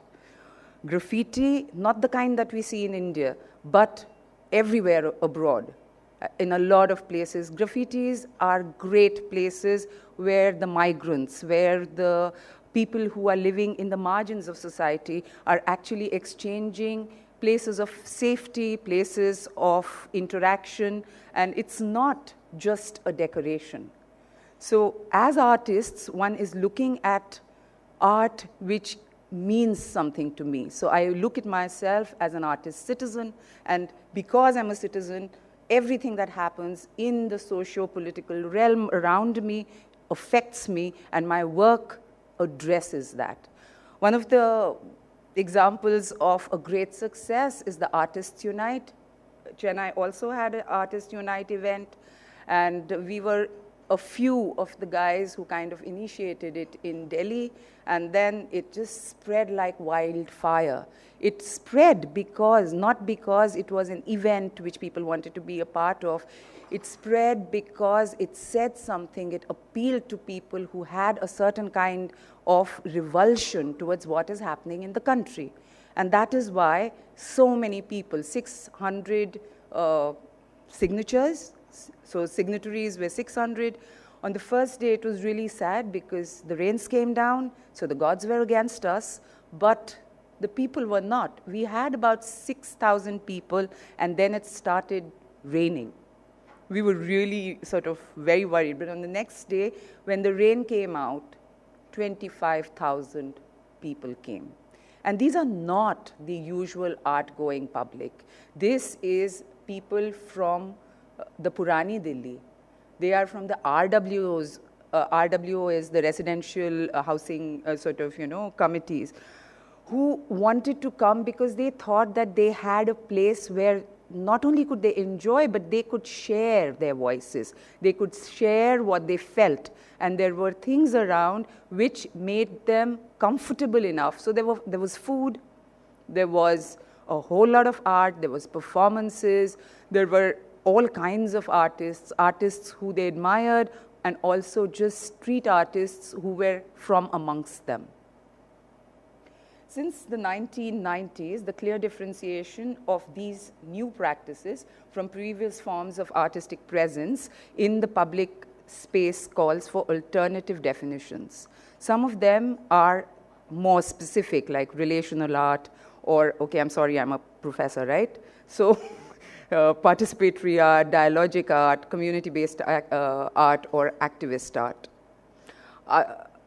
But the other more comprehensive, such as the new genre of public art or contemporary public art, this is something that one is talking of Suzanne Lacy, the American artist who is also a pedagogue and a professor, writer. She defines the new approach of artists that became engaged in civic activism by adopting a pluralist approach that was socially engaged, interactive art for diverse audiences with connections to identity politics and social activism. Art that functions as a social cultural intervention, often being realized in response to creatively engaging in a community sense of place or well-being, adopting a working practice of site specificity, community involvement, and collaboration. Collaborations becomes really, really important because, I mean, we are so accustomed to art and artists who sort of, I would call it ego, go and put it into a public space and think that that is public art. And sorry, it's only art for the pigeons and the dogs. Because, you know, after the first 5 days when people are sort of enamored by this huge shiny thing that has been put amongst their midst in their community, it actually becomes a pain. It doesn't do anything. And that is why this kind of art, which though may look wonderful for a few days, loses its space, the way it sort of functions, or anything to do with the local community. I mean, we have a whole lot of examples. I'm not going to go into the Richard Serra sort of wall, or, you know, let's not go there. But think about it. What is the place of this kind of public art, even if it is put into a public space? Our foray into public art practices began with the setting of, when I say ours, it is Tushar Zog and me who started who started the Open Circle in 1998 in Bombay, where one was attempting to take art out of the traditional spaces like galleries, museums, and engaging with audiences that typically did not participate in what were deemed as the inviolable spaces of art. Rather than metaphorically discussing social issues, we wanted to explicitly empower marginalized groups, all while maintaining aesthetic appeal, using both traditional and non-traditional media to communicate and interact within a broad and diversified audience about issues directly relevant to their lives, and our experiences, their experiences, because there was no difference between them and us. It was all of us together. Working with the Narmada Bachao Andolan or the Lok Shahi Haq Sangatna meant taking visible controversial public issues such as discriminatory policies or illegal corporation acts for the public opinion and in the public sphere. As artist citizens, we were interested in not just expressing but communicating dissent, institutional critique, be it of art, undemocratic policies, or unsustainable development. I'm going to now show you a few of the things that we did. Some of the images are really bad. These are works from 2000, and when you are in the public space, sometimes there's no time for you to document yourself. On top, so the Narmada Bachao Andolan was protesting at the Azad Maidan, and what we did was we had a lot of support from the friends of the Narmada Bachao, and we went to the Z security area in Bombay, which is opposite the Mantralaya. So on top, what you see, there were about 200 of us. Some of us were supposed to draw plots. This was to sort of replicate the land which the government had promised to the oustees of the Sardar Sarovar project. We actually had, I don't know if you can actually see it, but the actual number, the allocation number of around 300 people. We drew this little plots. It was, of course, symbolic.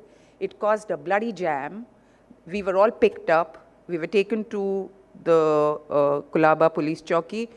There were about 400 of us at the police chowki. We had a great time, and the police had to give us chai. So the new nara became chai nahi to pani nahi to chai do. So those kind of things happened. Of course, a whole lot of JJ students who came for this were banned for a week from entering college because the teachers thought that art has to be aesthetic and not political. So this was considered to be a bad thing, and they were told, Sharmila Tushar se dur raho. So that was the other thing. Also, there were a whole lot of things which we would do, like, have look at, we had sticker campaigns where we would go and post the things. This, remember, happened after the Gujarat riots, 2002, which meant that we were postering, sticking these things all on cars, in the local sort of trains, etc. We were sending out postcards to the chief minister, which was actually sad because these were beautiful posters which were drawn by Adivasi kids. And they went to the chief minister. I'm sure he didn't even look at them and threw them in some trash. But they were really engaging the children who had come from the Ghati, and they were sitting on protests with the kids, with the parents.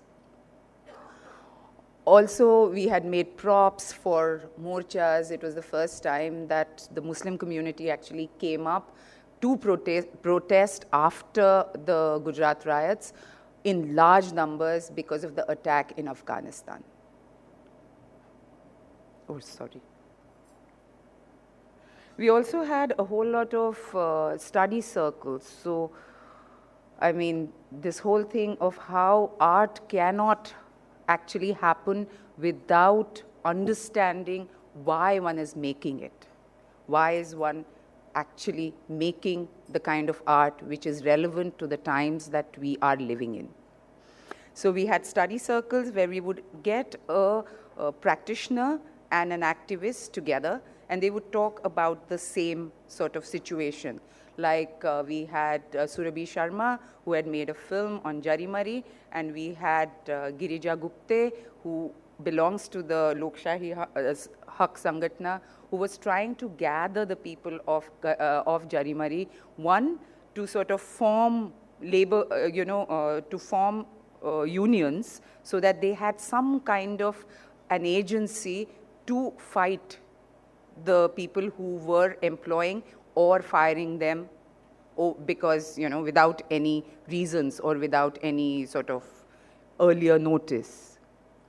Then we had Anand Patwardhan, and I forget now, but along with Anand Patwardhan, we had and Vivek Montero. Vivek Montero is CPIM, and Anand Patwardhan is a filmmaker, and they were talking about labor issues in the fishing industry of Bombay.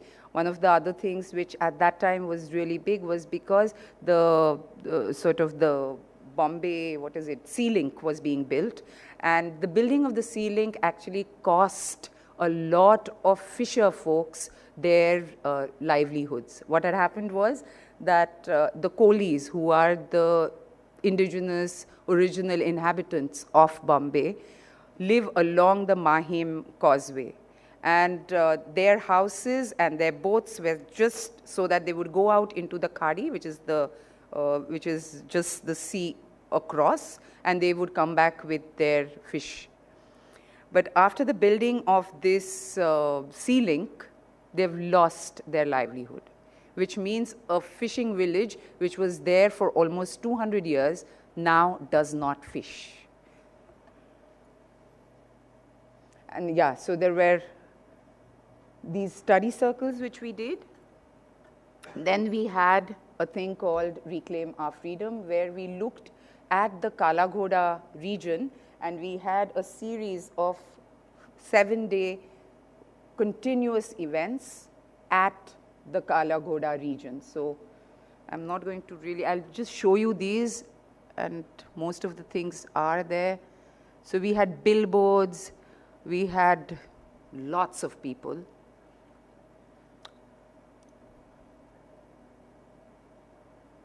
We took up cafes, and the whole cafe, this was the Madras Cafe, which later on closed, and now there is a coffee day or something in that place. But these were the last few days of the Madras Cafe. This is a cafe which is very close to the Artist Center. Ram, you probably know, this was Hussein's favorite place. So Hussein and Ammi would come, and they would sit there.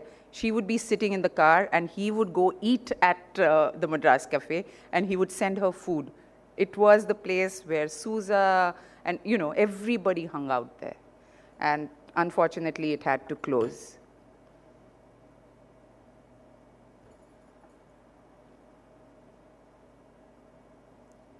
This is Shakuntala Kulkarni. We had made things like table mats, which people could sit, and while they waited for their food, they could actually play with it. It all talked about hate. It talked about how people, work against each other. It was about coming together.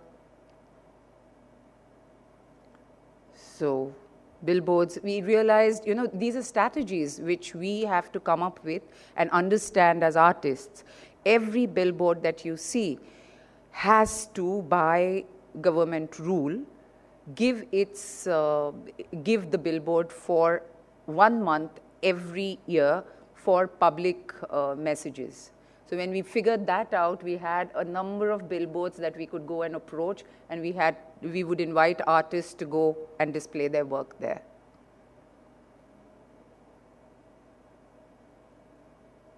This is opposite the VT station, the Times of India. We were at the Churchgate station. We also did the India Sabka sort of event, which was with Majlis. This was just before the elections. So we were looking at the youth. We went to about 150 colleges. We had things that would interest the youth. So all these competitions were put in, and there were awards, and there was an event for which these kids came.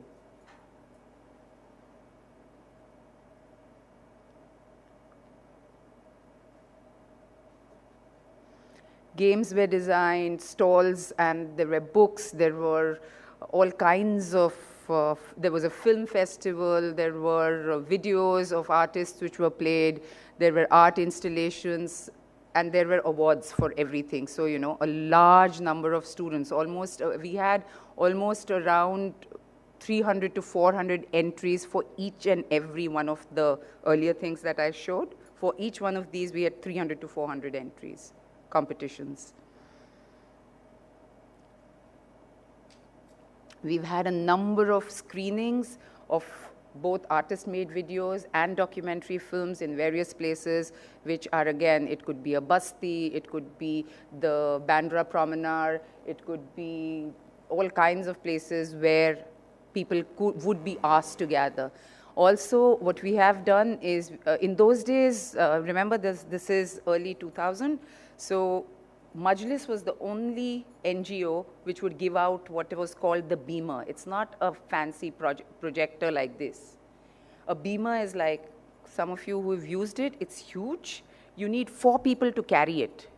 And you would always be scared that when you put it in the back of the Fiat taxi, the Fiat might just, you know, go on. It's so heavy.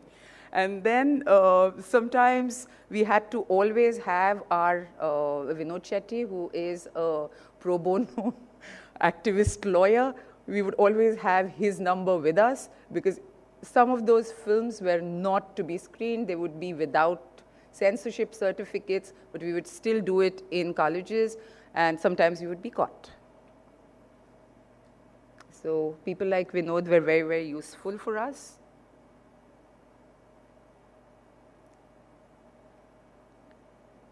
It was amazing how people don't know the map of India. So it was really, really funny. So we had this game which was, let's put India together. And very few people really knew which state was next to what.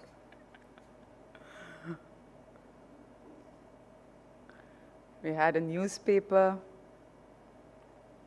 the screening. Students made films. We had invited Barkha Dutt. Those days she was popular, all right. So the students sent questions. The best of the questions were selected, and about 20 people were asked to interact with Barkha Dutt.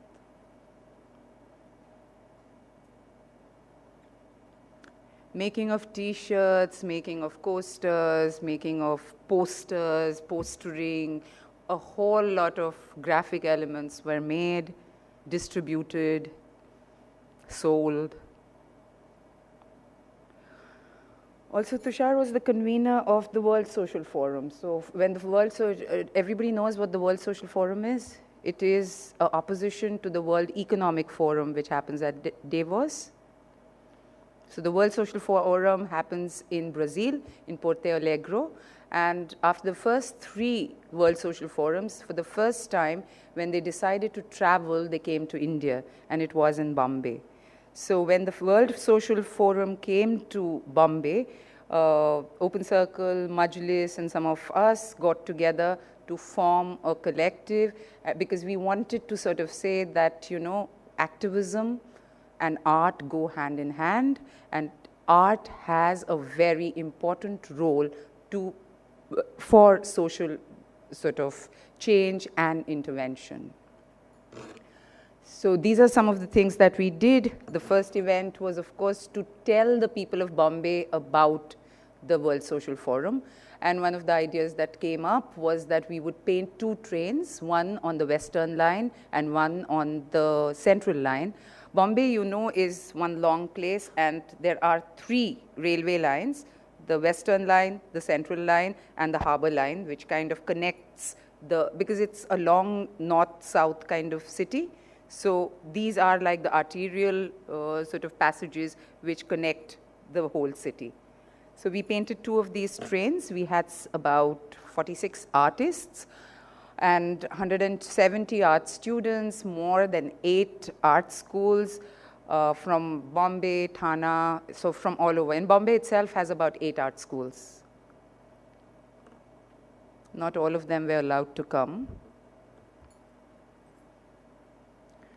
We had everyone. We had Navjot, Santosh, Atul Dodia, Nalini Malani, who else? Sudhir Patwardhan,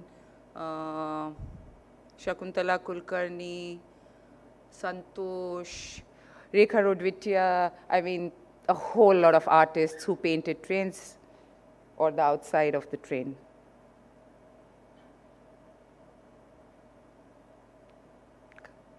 That's Atul. But we also let students paint some of the, so it was a very, very long process. I mean, painting of the train was a tedious thing. One, because these were trains which could have become like something that the whole country, or at least Bombay, could have been very proud of. But we actually had to raise money and pay 3 lakh of rupees to the government and paint these trains back to brown and yellow. So whereas in other countries this would have been a national treasure, our country just wanted it, you know, back to how it was.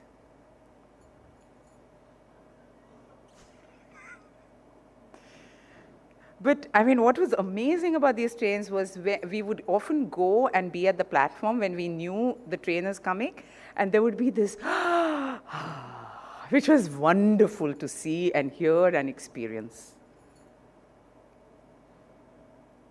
There was Nilima Ben, there was Sheikh Bhai. I mean, a whole lot of artists had actually done this. We also had the open call. This was a curated thing where we had, so there were more than some 150 artists who had said that they would come and do their installations at the World Social Forum. And they were invited, they came, I mean, right from Vivan Sundaram to, you know, a whole lot of kids. I'm not remembering names now. The second was the Home with No Walls, another sort of thing which was a curated kind of, it was, what we did was we asked friends to send an image. In those days, you could not transfer as yet. So everybody has to send a CD, and the CD was really cheap and easy to transport. So, Amitesh, I am old.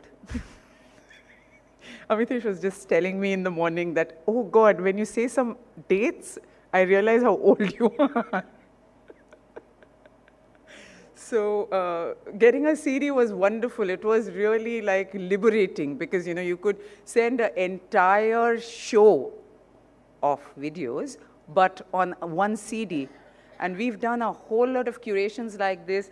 So we had the KO, oh yeah, so Ruang Rupa, which is now the documenter, the director of the documenter. So Ade Dharmavan and Tushar, we were all the same batch at the Rijks Academy. We all went to our countries and we started initiatives. So in those days, the first sort of video festival which we had was KO, which was done by Ruang Rupa, where I had sent about 26 videos from India. And similarly, there were videos which were sent from Mexico, Argentina, South Africa, Mali, Cameroon, India, Japan, in Indonesia, so the Indonesian ones. So we had a fantastic sort of video festival, but with just 9 video CDs going, DVDs going. And, you know, you don't need institutions, you don't need money, you just need the will to do. Okay, more. So the third one was the cabin baggage, which was a very interesting thing. In those days, 9/11 had happened, and cabin baggage was something that people had to be very, very careful of. Earlier, we used to dump everything that we, you know, forgot in the cabin baggage, and we could just walk through, but that was not happening anymore.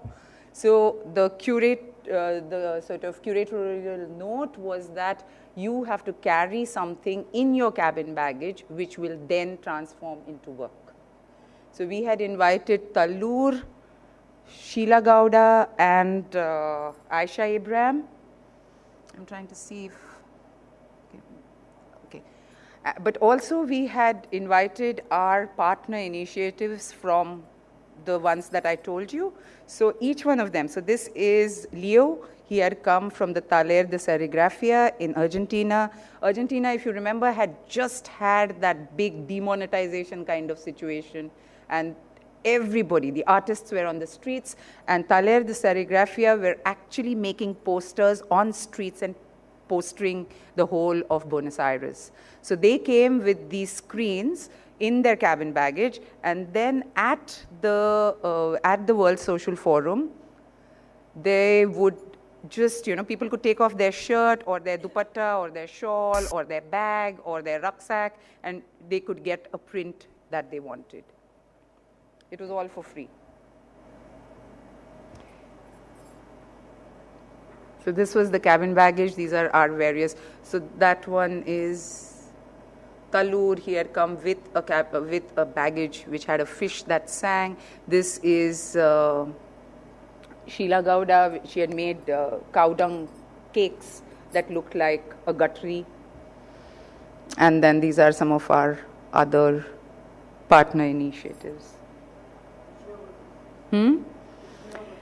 This year, this was 2004. No, yeah, 2004. Week for Global Action.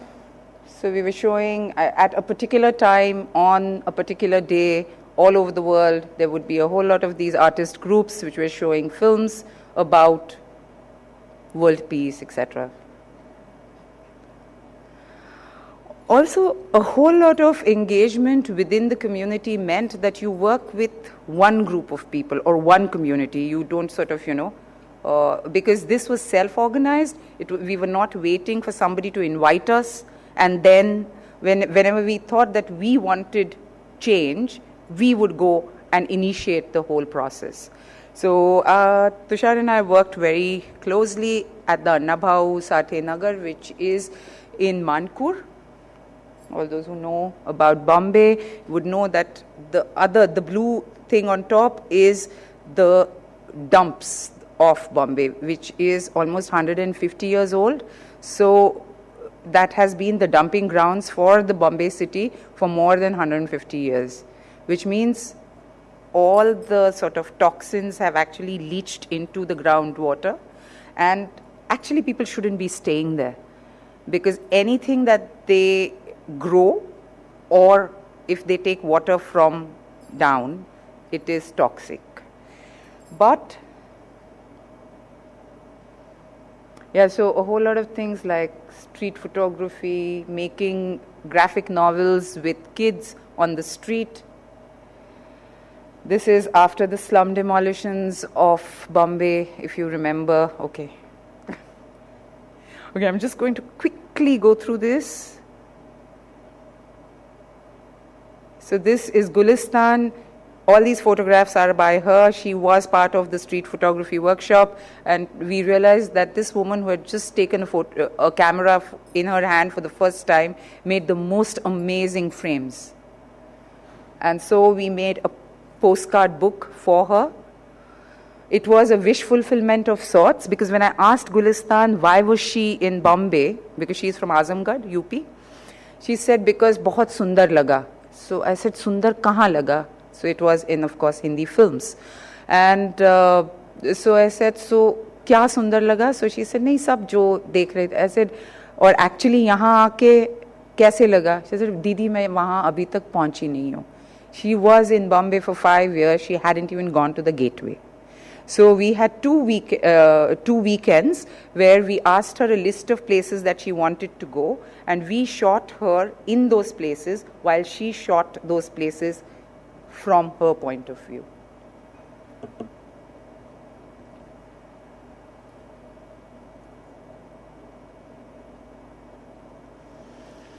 I was working with the slum demolition. So I don't know if you guys know about the Ghar Banao Ghar Bachao Andolan, which is part of NAPM, which is the National Alliance of People's Movements, which was started by Medha Patkar when the slum demolitions in Bombay began. But now it is a all India kind of thing against the urban poor and demolitions of slums, which are happening all over the country. So this little booklet was about instances of malnutrition in cities and, child mortality because of malnutrition.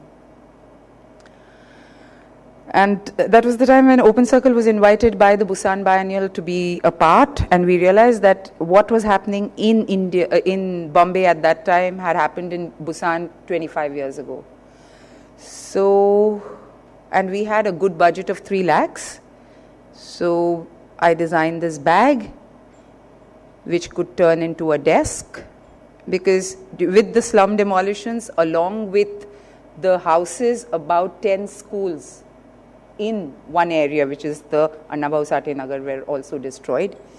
And if you remember the image in the beginning, that was how a school looked. It was just tarpaulin on the floor and tin roofs.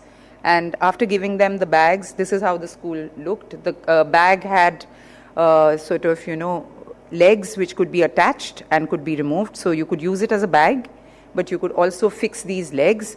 And the only furniture in a usual slum house is a cot. So they were telescopic legs, so they could either be raised, or if you're sitting on the ground, you could use it both ways. A film was made. This was looking after the first kind of choking of the Mithi River. We had a whole lot of programs which were talking about the essential sort of workings of water within Bombay. So it's not just the potable water, but the sea water and the waterfront. This was, of course, we had got people from the Narmada Valley to come and perform the Holi dance.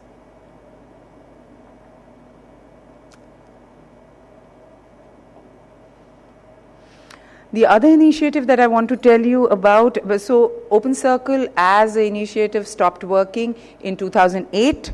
From 2009-10, there was another initiative which came up, which is Art Oxygen. I don't know if many of you know about Art Oxygen, but Art Oxygen has been doing these amazing public art projects in Bombay for a very, very long time, so almost from 2010. This was the first one was in association with the Moile Parikh Center. This was called Fluid City. We were talking about, again, water problems. And this was a lovely work which was done by Prajakta Potnis. Prajakta is from Thane, which is a suburb of Bombay. And there was Thane had more than some 20 or 25 lakes. And this particular lake was very close to her house, and she remembered it shrinking over the years that she was growing up. So she actually drew this line. She wanted to rather draw a line about where the lake was earlier and where it was now. But the local Shiv Sena goons got really scared, because this is all the land which has been reclaimed from the lake, and the land mafia, the water mafia, and the local sort of Shiv Sena mafia, they're all the same, right? So the Shiv Sena guys are the ones who indulge in the water mafia. They are the ones who also cut up plots and they sell it to people. So they got really scared, and so they just stopped the work. But because there were a lot of, so all she wanted was to draw this line, and she was not allowed. That was the only amount of line that she could draw. But it caused a lot of nice press coverage, so which was good. I did another project at Annabhau Sate Nagar. I worked with this geologist called Amar Joshi. So we were looking at groundwater.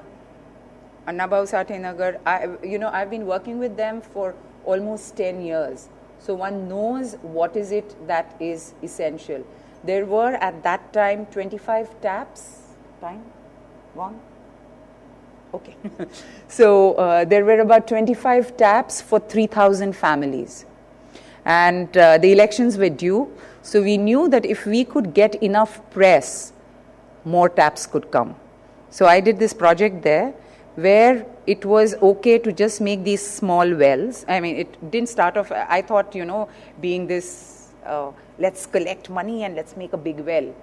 But when I was talking to the women like Lakshmi, who works there, and Santosh, they said that, Didi, nahi karna chahiye, nahi to koi na koi wo pani kharab kar dega. So I wondered what pani, it's kharab pani anyway, so how can somebody... So the thing is, there is so much of depression that somebody might go and jump into the well. And the moment somebody dies in the well, nobody is going to use that water. So we decided that let's make really small wells, which is quite... This is Amar Joshi trying to find water in Kulaba, and we found lots of it. And then finding water here. Then I made these night lamps, which were sold at the Kala Ghoda fair.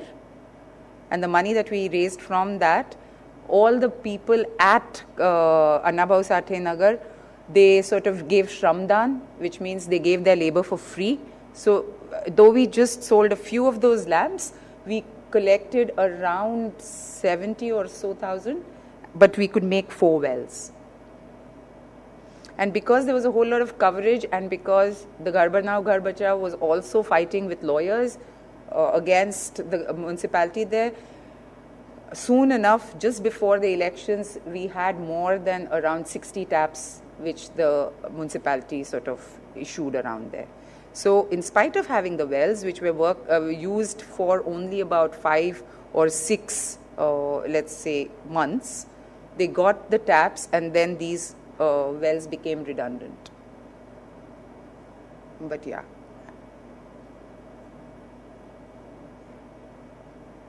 Okay, so that is the group.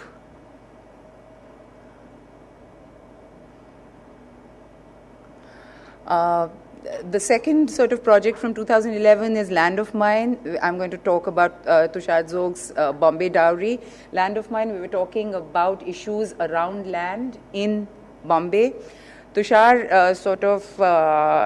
he took out his own Bharat, because if you remember, Bombay was part of a dowry that was given by Catherine Braganza, Portuguese, to the English king. I mean, Baap ka mal, right? So anybody gives anything to anybody, how does it matter? So Tushar was sort of drawing that parallel, which was a historical parallel to the way the government sort of gives lands to builders now, or to the Sezes. So this was the Bombay Dowry. We all dressed up. We had a very long kind of parade, which was a Bharat, and each one of us were carrying a thali.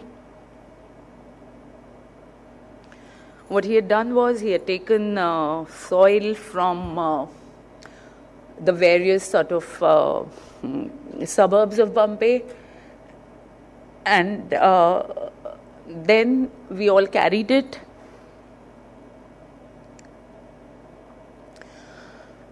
And each of them were put in a plexiglass frame.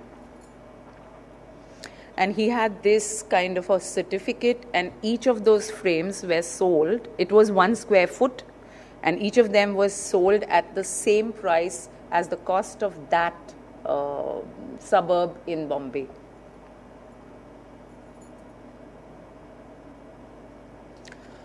Another work of Tushar's, which was working at the Churchgate station. I'm going to read some. Okay, so Lost and Found, Values of Democracy, questions the pillars of democracy and freedom through a series of combined and collaborative processes. It began with workshops where children were asked to create notebooks with illustrations of what they considered was lacking in their city. These individual narratives were then juxtaposed with interventions by Unicel. Unicel is a one-person initiative that Tushar ran like a company. He was every part of that company, turning the books into a layering of questions on how our urban spaces are evolving.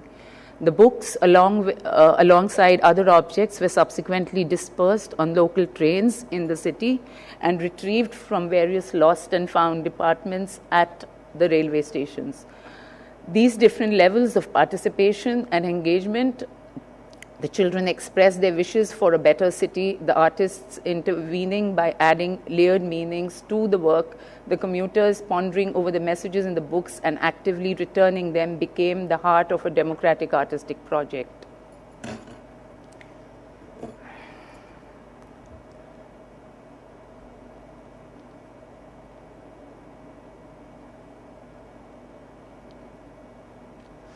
This is another work by Apparao Gallery, who is coming from the fisher community of Bombay. I'm just again going to read this. Apparao Gallery, एक बगल में चांद होगा, एक बगल में रोटियां. So we asked Parag, given his close relationship with the Koli communities in Thane, to develop a project that would reflect not just his ongoing research, but also the one that could illustrate the deep knowledge that the Kolis in the city possess. Given the symbiotic relationship to their natural environment, we wanted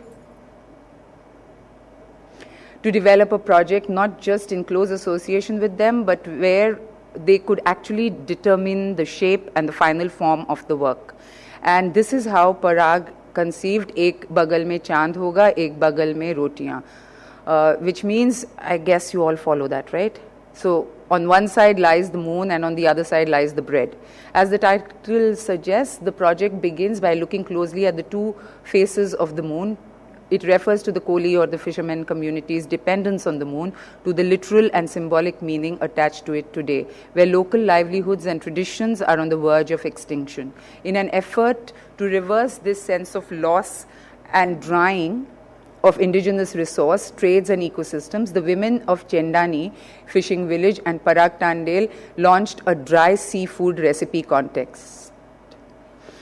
Drying infers loss, yet the action itself suggests the need to preserve. Taking a spin on the word and the action, the fishermen dry up to 33 species of fish, which are then fried, pickled or cooked as fast food meals, reviving recipes that are no longer in use because the diversity of fish available for drying are fast becoming extinct. 13 dishes, once cooked by the grandmothers, returned to the Koli kitchens. They were served at the contest and judged by the entire village. On this occasion, women and Tandale presented an archive of recipes, a manuscript recording the survival of these recipes and the carrying of personal narratives, memories and illustrations of a landscape that had succumbed to pressures of uncontrolled growth. To accompany the manuscript, the community launched an exhibition dedicated to the processes and rituals involved in mummifying fish. The project became a symbolic chronicle of the past, as the artist calls it. When human memory is provoked, the past starts to attain fable-like qualities. For Tandale, they became a myth buried deep in the residues of our minds.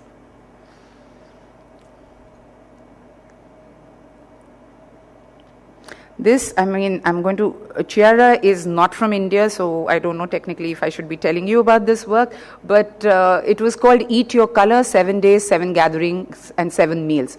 Women from the Chendani Koliwara were invited to cook, eat and share meals in different colors over 7 days. At the end of each session, the participants discussed the various sensations that erupted through the eating and digestion of the dishes that were shared. The women were also invited to think about the associations of the meal with that specific color: red, orange, yellow, green. There are at least, in each of these years, there are at least 8 to 9 artists. So I'm just showing one work from each of those things. But yes, this kind of work has been happening forever. With me, 20 years, promise you. It's not new. People have been working. I think we forgot to look. Thanks. Have questions?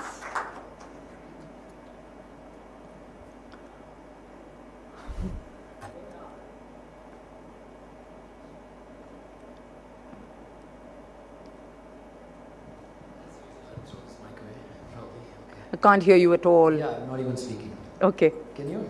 Yeah. Okay. So, I was wondering, when you create art from activism,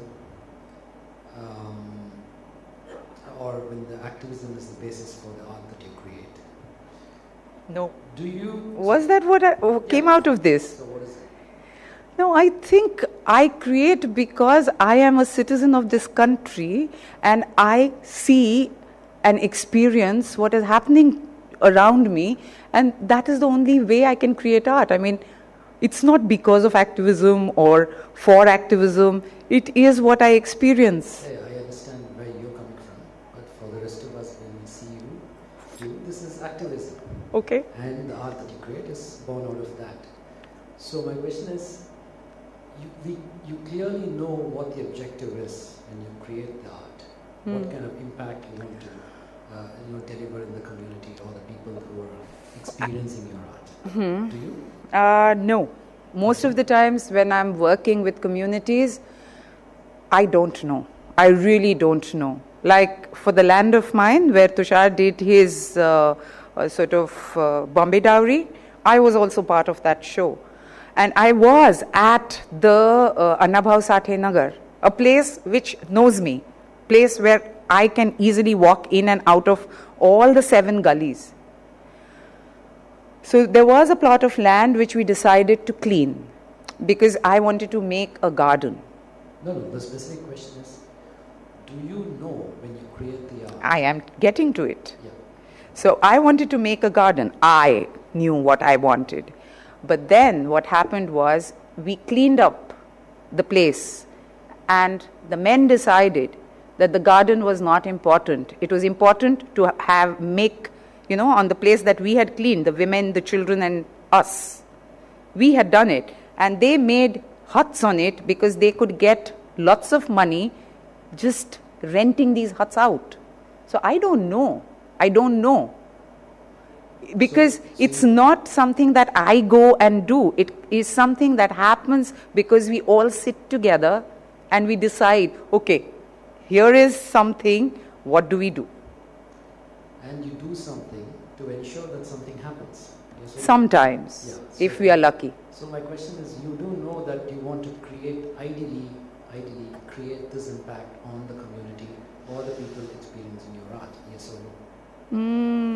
No, not so didactic. Just randomly do something. No, it is a result of thinking with the community.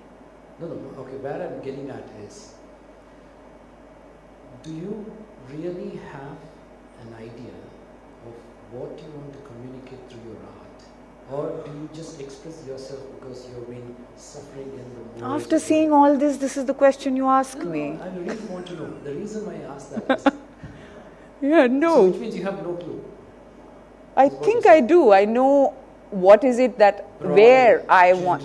That this is the kind of impact that I want to create through this art. No. I mean, it depends on, there is no objective. Okay, let's leave this conversation. Which means there is no way of monetizing what you're doing? No. How do you convince your sponsor, if somebody is paying you, like for instance, that this is why you want them to pay for this? Have you been to the Bombay airport? Yes. Have you seen my work there? Maybe not. I mean, maybe maybe I don't know it's yours. Yeah, so I make some work which really sells. Okay. And it's fine. Yeah. But that's not the only work I make. Yeah, that's exactly why I'm asking this. So is there any way of monetizing what you do? Well, I teach. Through activism. That pays me.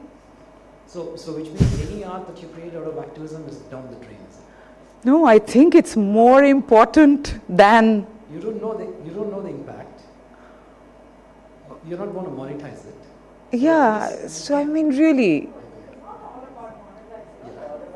Yeah, I know it's not about monetizing. I mean, that came about because I specifically want to challenge her. So. Yeah.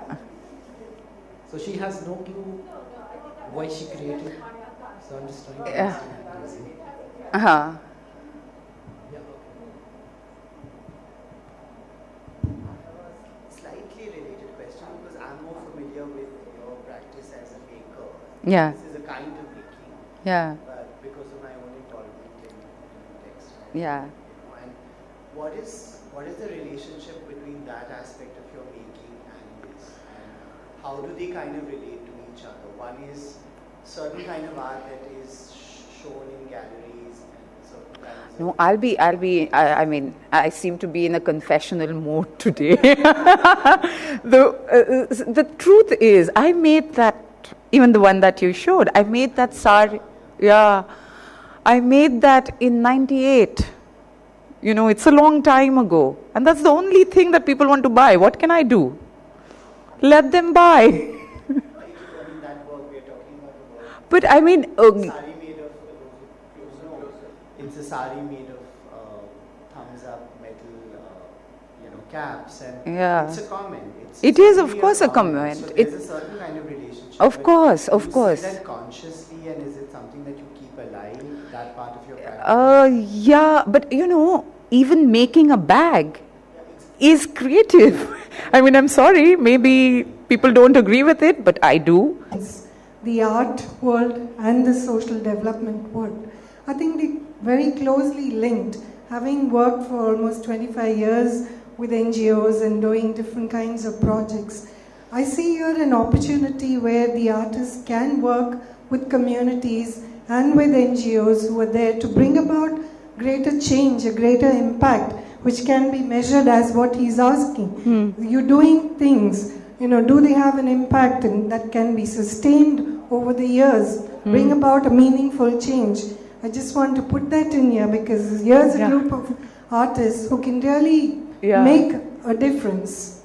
But you know, when I told him that I teach, I mean, having a successful career and then saying, okay, junk that, let me teach, is a kind of activism.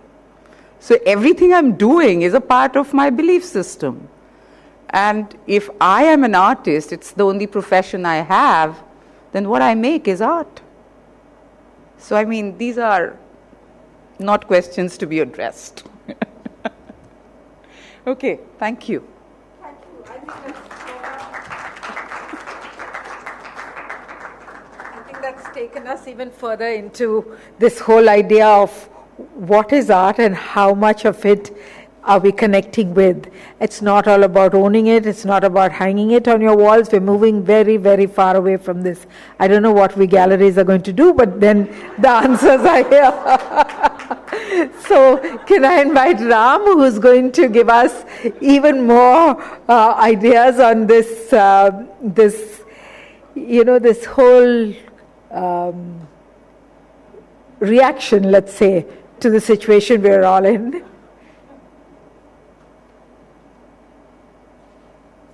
So two sentences to introduce Ram. Ram is a photographer and has been a photographer activist for many years. And Ram is one of the founder members of Shehmat, which is an organization which has reacted to a lot of political issues. So Ram will bring in. Am I right in saying that he'll bring in a lot of ideas towards politics and reaction? So most of his talk will be about dissent and the subversive in art, and I think we're crying for that, right? I don't know if we're crying. Oh, it's down here. Okay.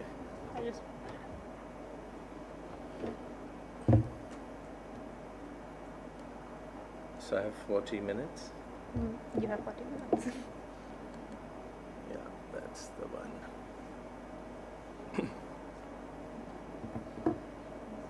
I have a large clock on my... and I hope I don't bore you to tears, but I aim not to. That is me actually a few days ago at the Kalkaji Mandir photo studio in Delhi. That's to introduce... Yeah, that's to introduce myself. In my worshipful avatar. And I distributed these to you earlier when Akansha had ended with that poem of the flowers. The flowers are going to bloom And this is a poster that I just did for Sehmat, which is being released on April 12th of this year, which is National Street Theatre Day. It's the birthday of Safdar Hashmi, who I'll talk about a little bit, in whose memory we set up Sehmat, and Safdar is up here. It was after I did, and you see the poem here, there are two poems here, one in English translation by Pablo Neruda, and the second in Hindi translation by Bertolt Brecht, which has become a kind of poem used by the progressive left across India. But the Neruda poem is, you can cut all the flowers, but you cannot keep spring from coming. And you see the faces over there. And it was after I did this that I realized I should have actually begun with Gandhi in 1948. So from Akanksha's flowers to these flowers.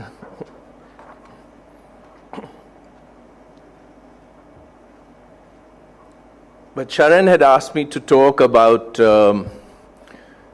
activism in a broad sense, but really about art and politics, and taking off very much from the last presentation, but there are many overlaps, but also many differences. These are two newspapers that I'll just take you back historically a little bit. This is 1944, and these are the pages of People's War, which was the Communist Party of India newspaper. And these are photographs by Shunil Jana, a photographer who I came to know very well and did a lot of work with. But he had been recruited into the Communist Party by P.C. Joshi in the early 1940s, actually 1942, 1943. And these are his pictures of the famine which had hit Bengal and Orissa in 1943. This is just to take you back. I, of course, am a photographer, and the photography medium is very much suited to this whole documentation, if you like to call it activism, of bringing social issues or political issues to the fore through a visual medium, because of its semblance to reality as a documentary medium. Talk about that a little bit later. But these pictures all became very famous, and these pictures actually prevented the British from hiding what was happening in Bengal, because they had essentially caused the famine, and they didn't want the rest of India to know. So this is just a little bit of history going back.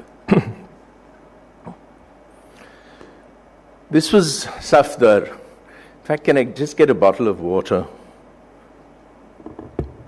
So it started at 5:24. Okay, keep an eye there. Safdar Hashmi was a street theatre activist. He was 32, I think, when he was killed during a street theatre performance of his group Jan Natya Manch, which was a group which was a part of the Communist Party Marxist. Safdar was a member of the Communist Party Marxist, and his political action was his street theatre.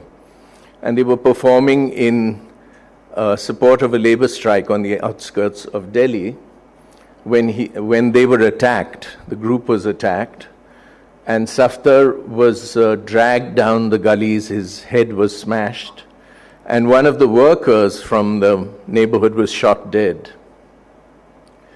This was Safdar's funeral. Safdar was somebody I knew quite well, and he was somebody I found very remarkable, because very unusual for a Communist Party member, who believed in a doctrinaire communism. He was actually an extremely open person artistically, and very often those don't go hand in hand. And I had studied in the US and come back, would run into their office wearing shorts, being as uncommunist as you can imagine, but I was completely welcomed and started doing graphic work, etc. So I got to know Safdar very well. He was very critical of a lot of my graphic work. But the great thing about him was he was an honest critic, and his criticism was never negative. The response to Safdar's death was quite widespread. And what it led to was a series of meetings, because it was a great, at that time, this is January 1989, this was a hugely shocking thing to happen right in the capital. Now it's not so shocking because it happens every 2 or 3 weeks. An artist, Hussein, is exiled, etc. But that time, this was a huge shock, particularly since he was not really a political worker, he was an artistic worker. So the revulsion it generated, and by the way, in that funeral photograph, more than 70% of the people you see there did not know Safdar. They did not know who he was. It was an incredible, spontaneous gathering of the citizens of Delhi at his funeral. And the similar thing happened with the arts community. We gathered and we discussed about how we should respond to this, and the response was the formation of the Safdar Hashmi Memorial Trust, which was set up within a month or 2 months after Safdar's death. And very consciously, we were very clear as actors.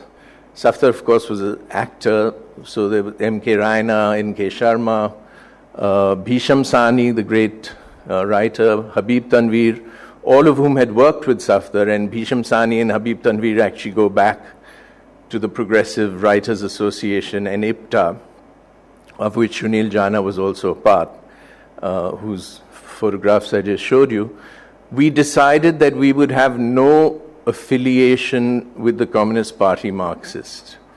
That if we set up something, it would be an independent organization, but because Safdar was a CPM member, the party essentially supported the formation of Sehmat ideologically, and also a little bit materially because they gave us a space in their Progressive Writers Association veranda. We worked out of a little veranda for 20 years. But that was the great thing about Sehmat. It was a loose group of people with varying beliefs, but essentially progressive, some of whom were members of the Communist Party, but a small handful. This was the very first exhibition, since I'm talking about art, which was done in April, right after his death at Rabindra Bhavan. And we sent out a call to artists to give us work or make work for this exhibition called Artists Alert. And the idea was twofold, that this would be a statement of artists expressing themselves against the kind of violence that led, and the kind of politics that led to Safdar's death.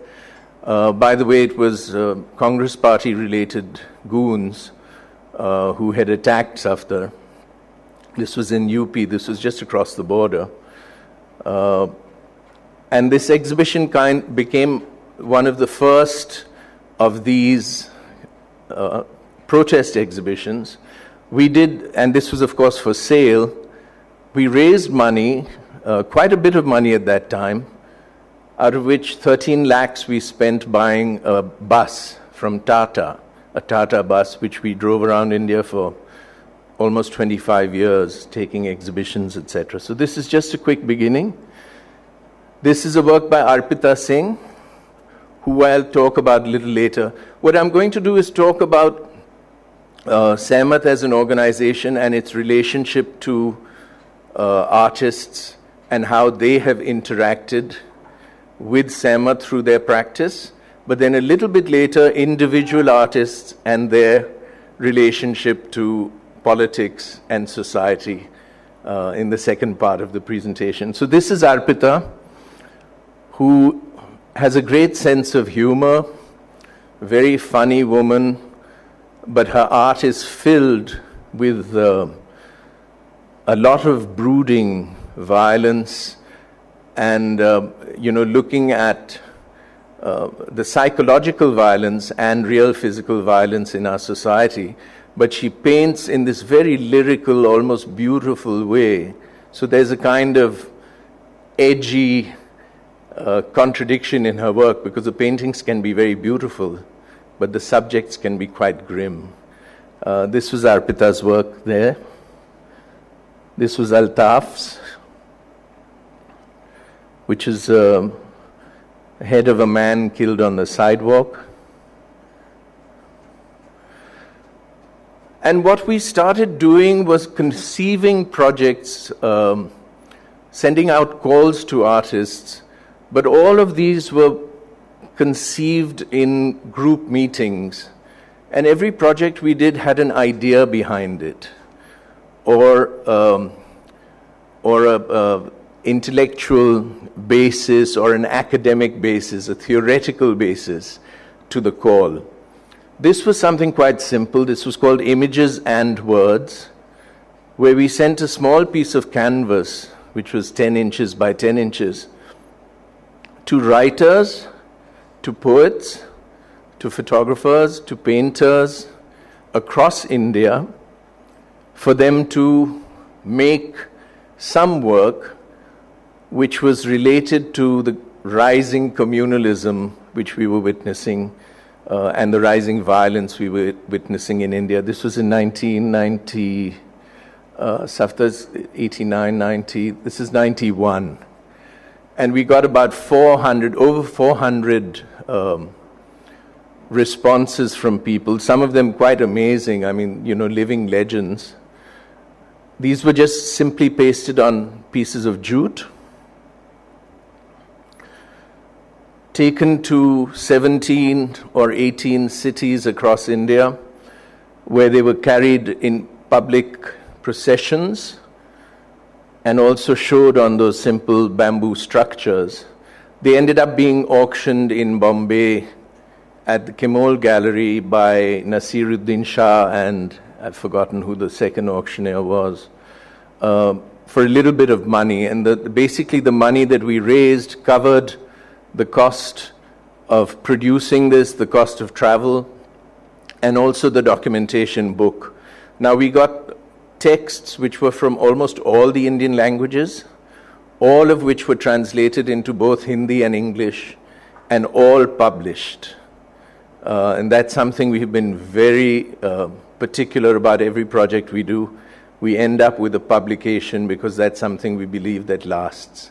And the network of how we sent these was actually through student groups and through social activist groups across India. And that has been something very important to our functioning. And in that, political parties and formations have been very important, both from the left and other political groups, the Lohiite groups in Bihar and UP, or even the Congress in different parts of India. This is a much later variation, when we did 20 years of our existence and exhibition at Jamia. We still have some of those panels.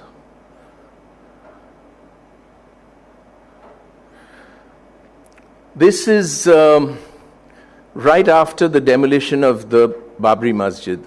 The Babri Masjid demolition became a key moment in our functioning, because again it was a deeply shocking, I think after Safdar's death, this was the most shocking thing that we had experienced in India, because we never thought we would see something like this, a kind of medieval rage tearing down actually a not used monument. And before the demolition in December of 1991, we had been conceiving this huge performance program. We had started already a series of artist performance interventions called Artists Against Communalism in 1991, including a huge one in Bombay in Shivaji Park. This was the 1st of January 1993, just weeks after the demolition. which was a festival of Sufi and Bhakti music and poetry from across the South Asian subcontinent, covering Bangladesh, the whole of India, Pakistan, and Afghanistan, 17 hours. And the interesting thing about this was a tent which was designed by the architect Romy Khosla. It was conceived as the celestial sky, and we enclosed that tree. This was on the street in front of the Sri Ram Center in Delhi.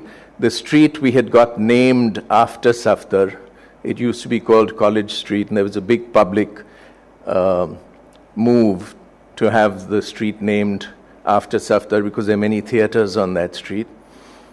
And that ribbon that you see on the sky, that was a celestial river, which was made out of fabric, and the pieces on it were images out of fabric which were made by Mrinalini Mukherjee, Manjeet Bawa, Manu Parekh, you name it, Vivan, me, and it was sewn. So now here is a way of an artist intervening in a public space like this for a particular conceived program. But the program was not just music and singing. The whole idea was to emphasize the nature and the substance of the poetry, because the Sufi Bhakti tradition calls for a unity of religion, of belief, and is outside doctrinaire religious practice, and is still very much a people's tradition. So in conjunction with this, and this, by the way, next door you're going to see a big fashion show happening shortly by Tarun Tahiliani, and the man who's designing the sets, etc. for that is Sumant Jayakrishnan, who I dragged out of Sadanand Menon's office all those years ago to help make this tent. So Sumant has gone from this tent to that tent next door. This was 1991, Marine Drive, Artists Against Communalism. And of course the grand old man, M.F. Hussain, who initiated the painting of this gigantic canvas which will be stretched along Marine Drive. And remember, this happened right after the terrible riots had happened in Bombay, after the demolition. And in fact, there was a night curfew in Bombay at the time. And we managed to get permission to do this program on Marine Drive because of Julio Ribeiro, who was a good friend of Keku Gandhi. So these networks of people really helped. Keku Gandhi, Dilip Kumar, Julio Ribeiro, and Sunil Dutt, who is another great man. So Hussain initiated the painting of this along with younger artists. At the same time, these were posters we did of Sufi and Bhakti poetry, and we got images from artists. These were not painted by the artists for these particular posters. These were done at the same time as Anhat Garje, and the idea was to link the arts to the music, to the theater, to lectures. We had lectures on Kabir, etc., done in different cities by academics and scholars. That's Arpita, I think, on the left, and Manu Parekh on the right. Haku Shah on the left, Nilima Sheikh on the right, and Haku Bhai, of course, just passed away. And Haku, you would never imagine, and neither Nilima, you wouldn't think of them as political artists. But here, they joined with us on this platform, and that's another thing that I would like to put before you, is that, what we created was actually a platform. So the artists didn't have to be making agit-prop art or activist art. They could be doing their abstract work, like Vishwanathan from Cholamandal, but he would participate in every project we did, and his participation through his work was in solidarity with the ideals that we were talking about, which was basically fighting the rising communalism, both in politics and in culture, and also for freedom of expression. Because both of those, and sometimes, of course, they overlap, because a lot of the attack on freedom of expression has a communal side to it. This was 4 or 5 days after the demolition of the Babri Masjid, when we organized a street art demonstration at Safdar. It was already called Safdar Hashmi Marg, then outside Sri Ram Center. And that's Manjeet Bawa, who painted a canvas. We had brought art materials, bricks, clay pots, etc. to that street.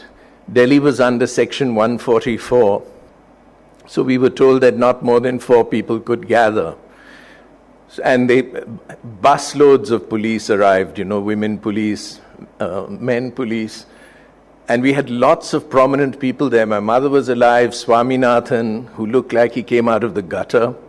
It was winter, with this very dirty shawl and this sort of rotten woolen cap on his head, being embraced by my mother, who's in a vivid magenta sari with magenta lipstick. Emotionally, hadn't seen each other in a long time. The police are standing in front of me saying, what, ye ho kya raha hai? Who are these people, Why is she kissing this dirty man? So this was the kind of atmosphere, but there was a real charge. Manjeet painted a mythological figure, which I'll show you, the story of Hiranyakashipu, which he had already been working on, and joined in the canvas was Paramjit Singh. And this was the canvas that ended up being made, called Kaun Mara. Now, of course, symbolically, Manjeet is looking at that demolition of the mosque, the demolition of that building, and relating it to the whole story of the kicking of the pillar and the emerging of Narasimha out of the pillar. So, this is how an artist is reacting through their own imagination. And it is a political work, but it depends on how you look at it. It's the context which mattered. And Manjeet wrote on that, Kaun Mara, who died. This was a broadside which we had done about ideas of how we should respond to what had happened in Ayodhya. This was done by me, texts by Geeta Kapoor, Madan Gopal Singh, Charles Correa, who else? Can't remember all the names. But this whole idea of map, of geography, of mapping, of layering of history. And what had happened is I had actually gone to Ayodhya because we were told, we had taken Anhad Garje to Bombay, to Delhi, from Delhi to Bombay, to Surat, to Lucknow. In Lucknow, everyone in UP said, you have to take this Sufi Bhakti festival to Ayodhya. We didn't realize that nobody had stepped into Ayodhya after the demolition. No political party, no political figure had gone there. And I went there and I discovered these incredible restored ghats through local journalists in Ayodhya, and also discovered that they had been restored by an architect who I knew in Delhi, Ravindra Bhan. And I had no idea he had done this incredible project of this riverfront facade in Ayodhya, which is actually much, much more beautiful than anything in Banaras.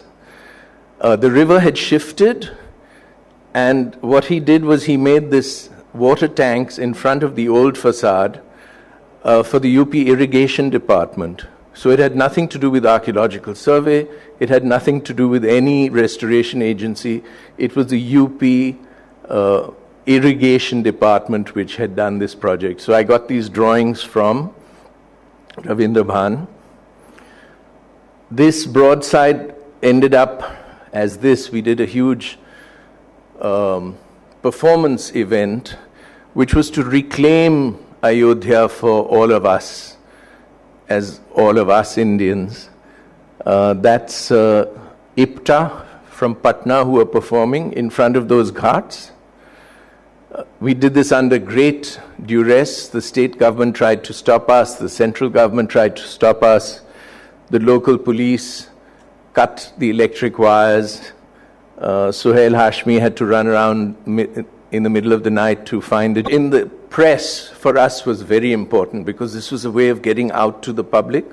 And of course, in those days, less television, no social media. So the print press in different languages was crucial to us. And I must say that there were many people in the press who were very much a part of Sehmat also. And this became their kind of involvement.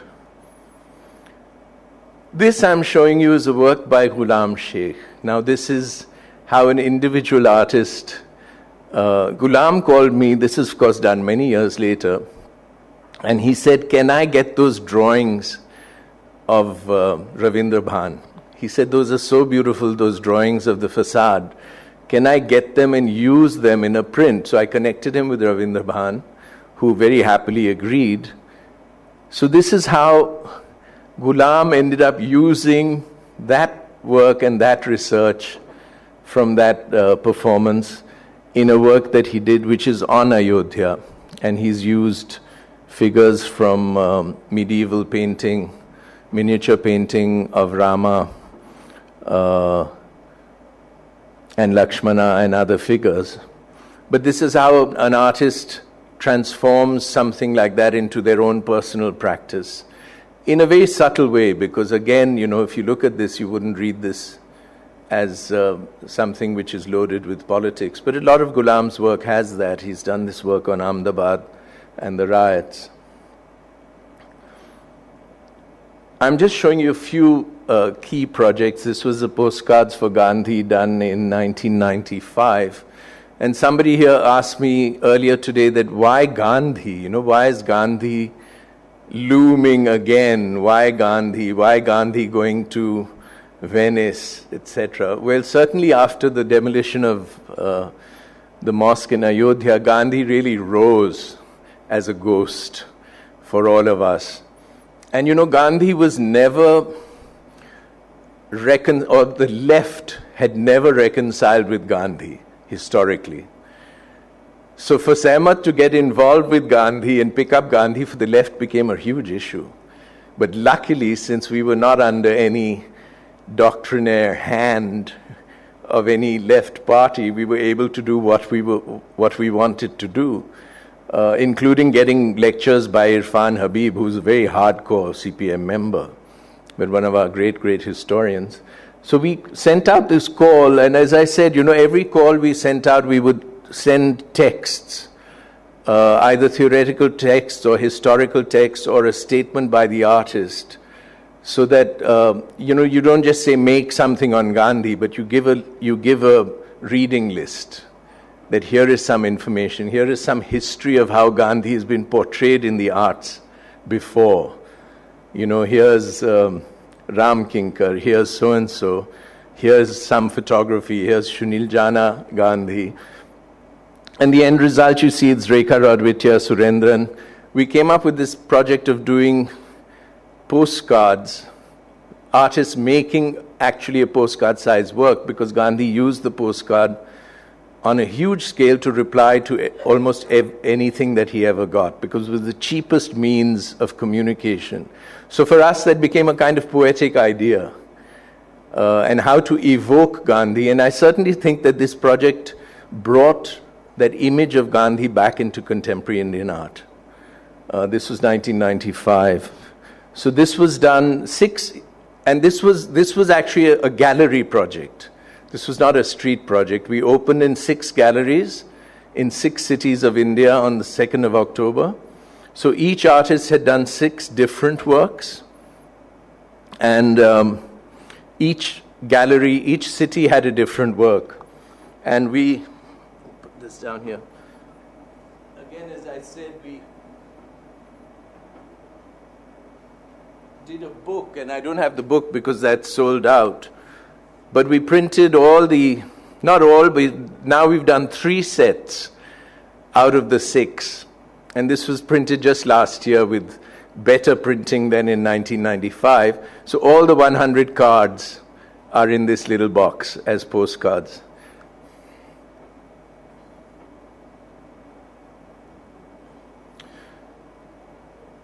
We came very strongly to the defense of Hussein over many, many years,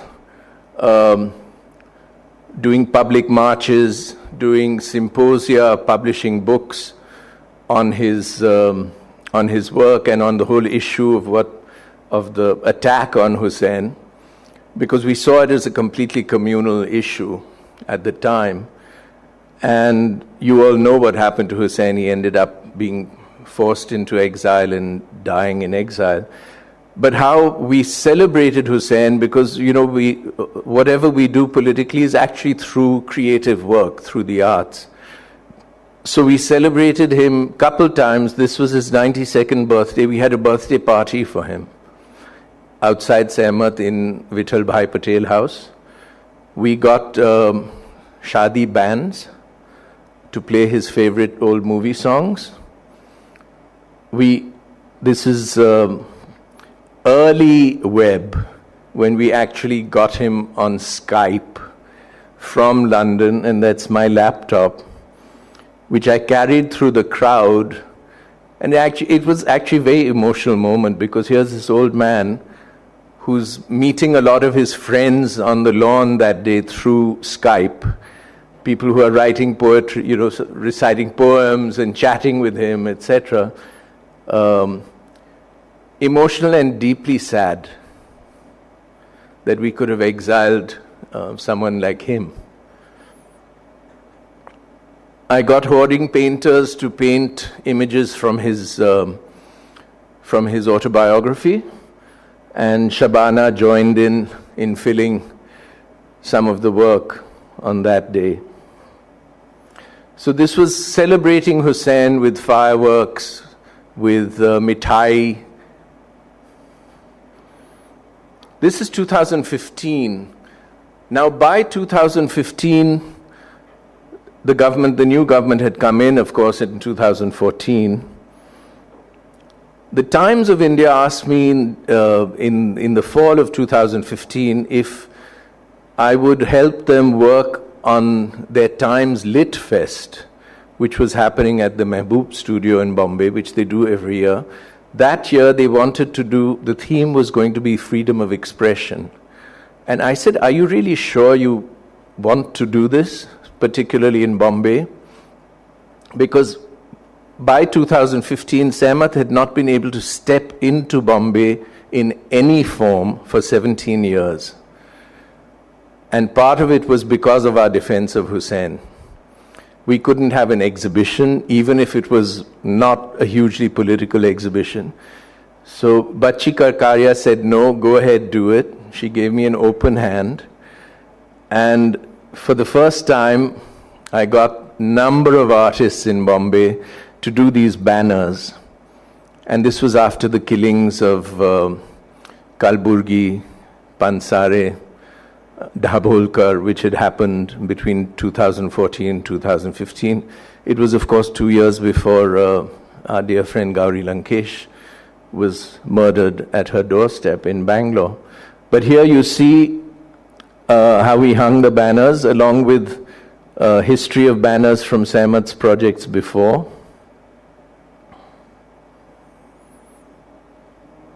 And very eerily, that third banner from the left was made just a few days before I hung this up by Hema Upadhyay, who ended up being murdered 5 days after this photograph was taken. And that picture, that banner of hers is very creepy and prescient, because it's her own face and her own eyes, which are covered with tape in this work that she did, which was in a way how she was found in that river. So this was remarkable, because many of the artists who came and who saw this work up in Bombay were stunned. They said, we've not had anything like this for years because we've just not been able to. And one of the things I told them is I said, you in Bombay don't realize that you are the most censored city in the whole of India. You cannot have music, you cannot release books, you cannot do plays, your films are attacked, your actors are attacked if they make statements. And what's happened is that it has become so ingrained in the city that many people don't realize the kind of self-imposed censorship, in a sense, of fear has happened. How many minutes? I'll be quick. This was, we took this to Delhi, where Delhi artists contributed and added to it.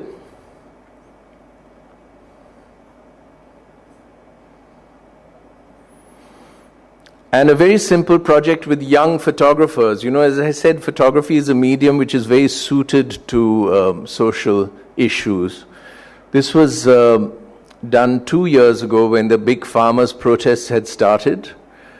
And there was a big march in Delhi, and I got a lot of young photographers who were students from photography schools in Delhi, some of whom are sort of my acolytes, to go and document these farmers, make notes on who they were. And we put this up on the 1st of January, which we do every year, which is the birthday of Saftar. It's this big festival we have in Delhi where thousands of people come. And these were very cheaply digitally printed. And I did this entire show for less than 1,000 rupees, hung up on the wall like that. And they're pretty nice prints. And here you see, I think that's Meera Nair, Amrita Basu, me. These are some of the images.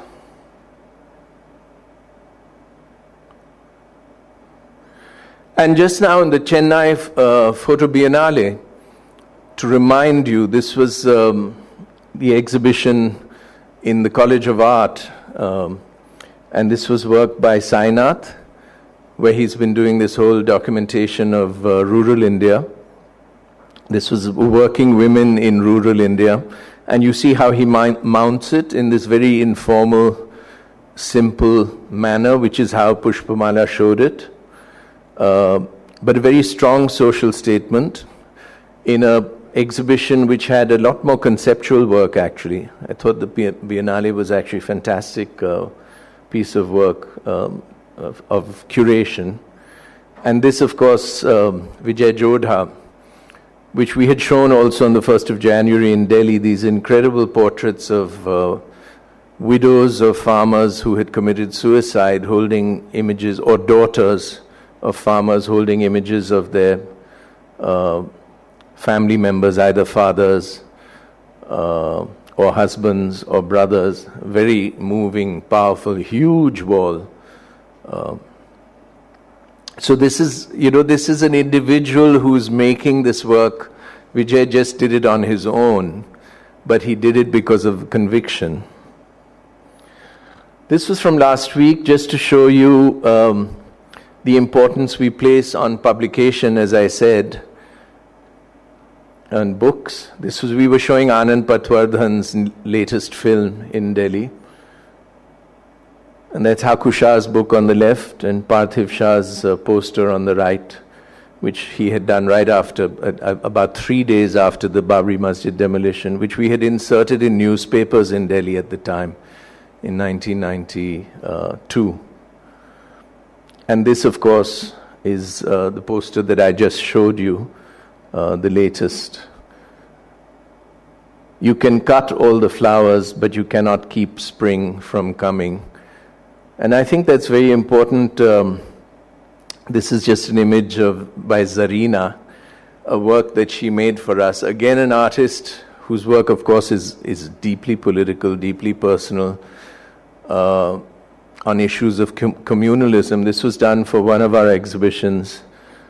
I think this was Making History Our Own, where she responded to the history of partition. She said, for me, it feels like a river of tears. And she made this beaded work for the Sehmat shows, just simple beads which were bought from Old Delhi. and strung up in this long thread which lay rolled on the floor. So very simple but powerful statement, abstracted. Few more minutes because this is important. This is Rumana Hussain. Yeah, is it okay? Okay, this is Rumana Hussain, and this for me is a very important work and a very important artist. Tragically, Rumana, who I was very close to, died of breast cancer. Rumana Hussain had studied in England and was doing figurative painting, which was not very great. You know, it was figurative painting of the kind that anybody could do. But the demolition of Ayodhya completely transformed her, both as a person and in her practice, and actually made her into an incredible artist. And this was one of the most powerful pieces she ended up making. This is called Home Nation.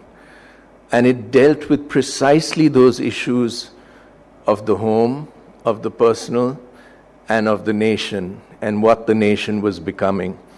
And what happened with Rumana's husband was a very, very senior executive, almost second to Ratan Tata in the Tata organization, Ishat Hussain. And they lived in this Parsi building in Colaba, beautiful old Parsi building. And when the riots happened in Bombay, they had to remove their nameplate from the lobby of the building where the old lift used to go up from. And they had to flee and move into the Taj Hotel, which was just down the street. But this was a deeply shocking thing for somebody like Rumana, who was a secular Indian. She had never thought of herself as a Muslim. This incident, in a sense, forced that Muslim identity onto her, particularly the moving out of the house and the removing of the nameplate, because it became so deeply personal. The other thing that happened with Rumana was at the same time she was diagnosed with breast cancer. And she'd had a radical mastectomy. So there was, in a sense, an assault on her physical body and an assault on her psychic sense.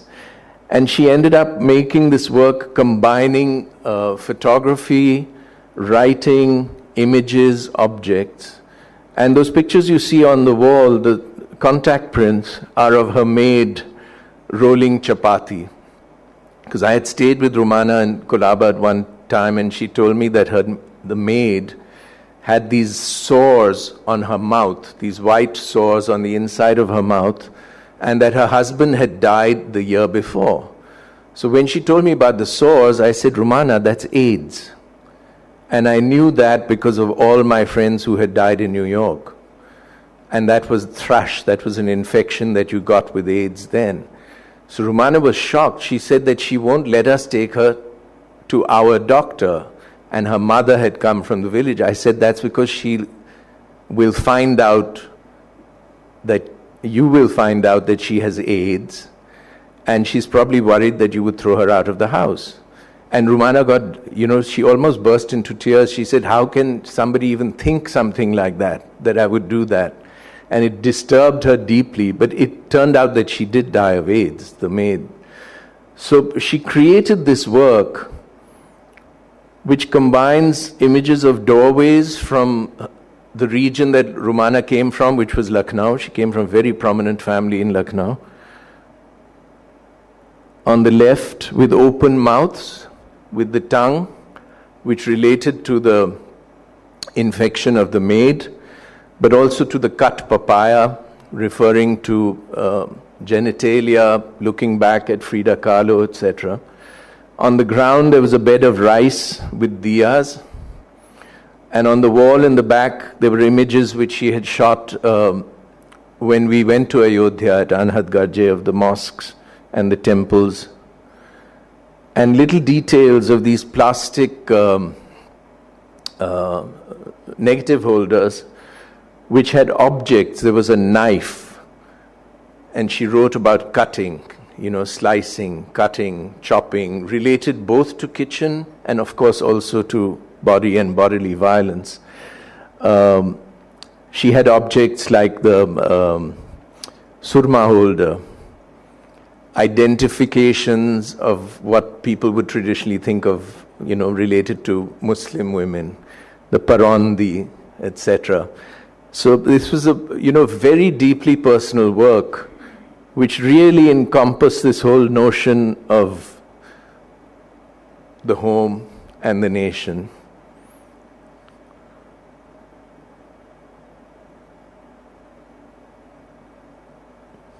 And this was a work, now this is a work that Rumana did not make for Sehmat. This was her personal expression, but we had shown this in an exhibition that Vivan had curated in 2003. I think it was after the Gujarat riots. Can't remember the year now. We had shown this in Delhi. This had shown in Bombay. It showed in Delhi and has never shown again in India. I showed it in Chicago in the big exhibition on Sehmat, which I had curated a number of years ago. Very, very powerful work. And an image by Arpita Singh, again, there's an incredible retrospective right now at the Kiran Nadar Museum. And hats off to the Kiran Nadar Museum, because they've been doing these remarkable retrospectives and putting work out in public, which is very hard to see, gathering work. And this is Arpita's drawing on the death of Safdar, which is in a private collection and has not really been published. So here it's revealed to us again after many years, unless you know the collector and have seen it in his house.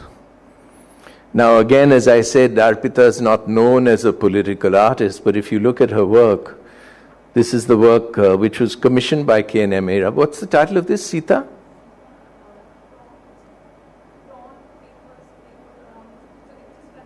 No, but there's a title which is Sita something. Sita Rescued. And look at the violence in that, This is looking at a mythological story. This is just a very close-up detail.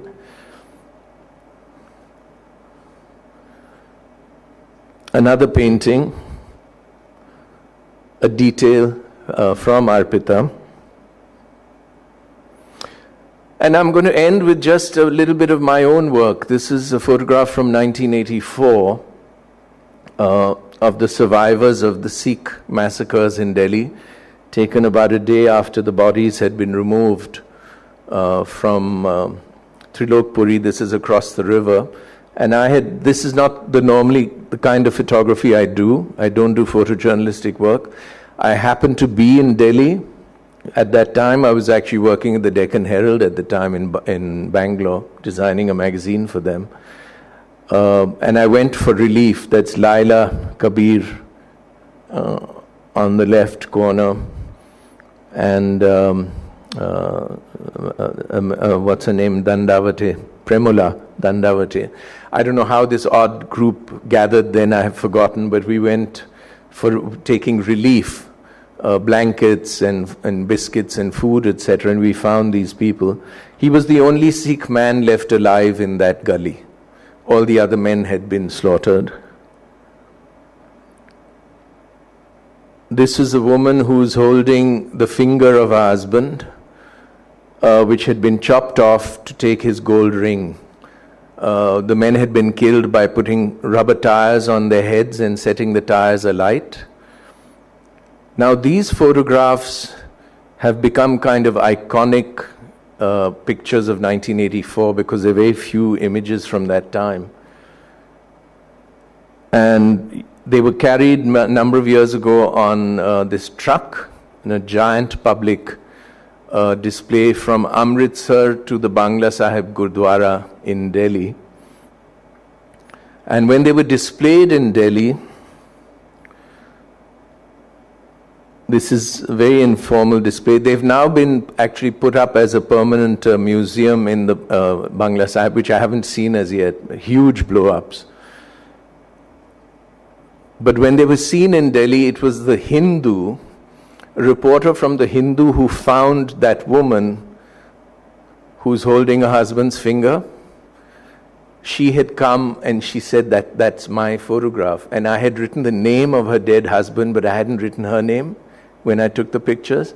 And her name was Nanki Kaur. So I discovered her name, almost 25 years after this event happened.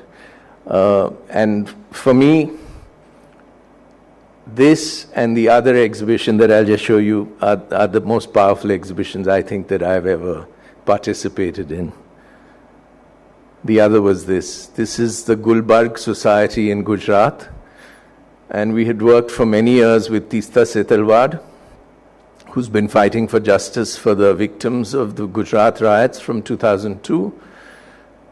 Many years ago, I had made portraits of the survivors who had come to Delhi a couple times and also in Gujarat with no notion of what I would do with them, but I thought, let me just document these people as formal portraits with their names, where they had come from, their story, the family story. This was done along with Tista.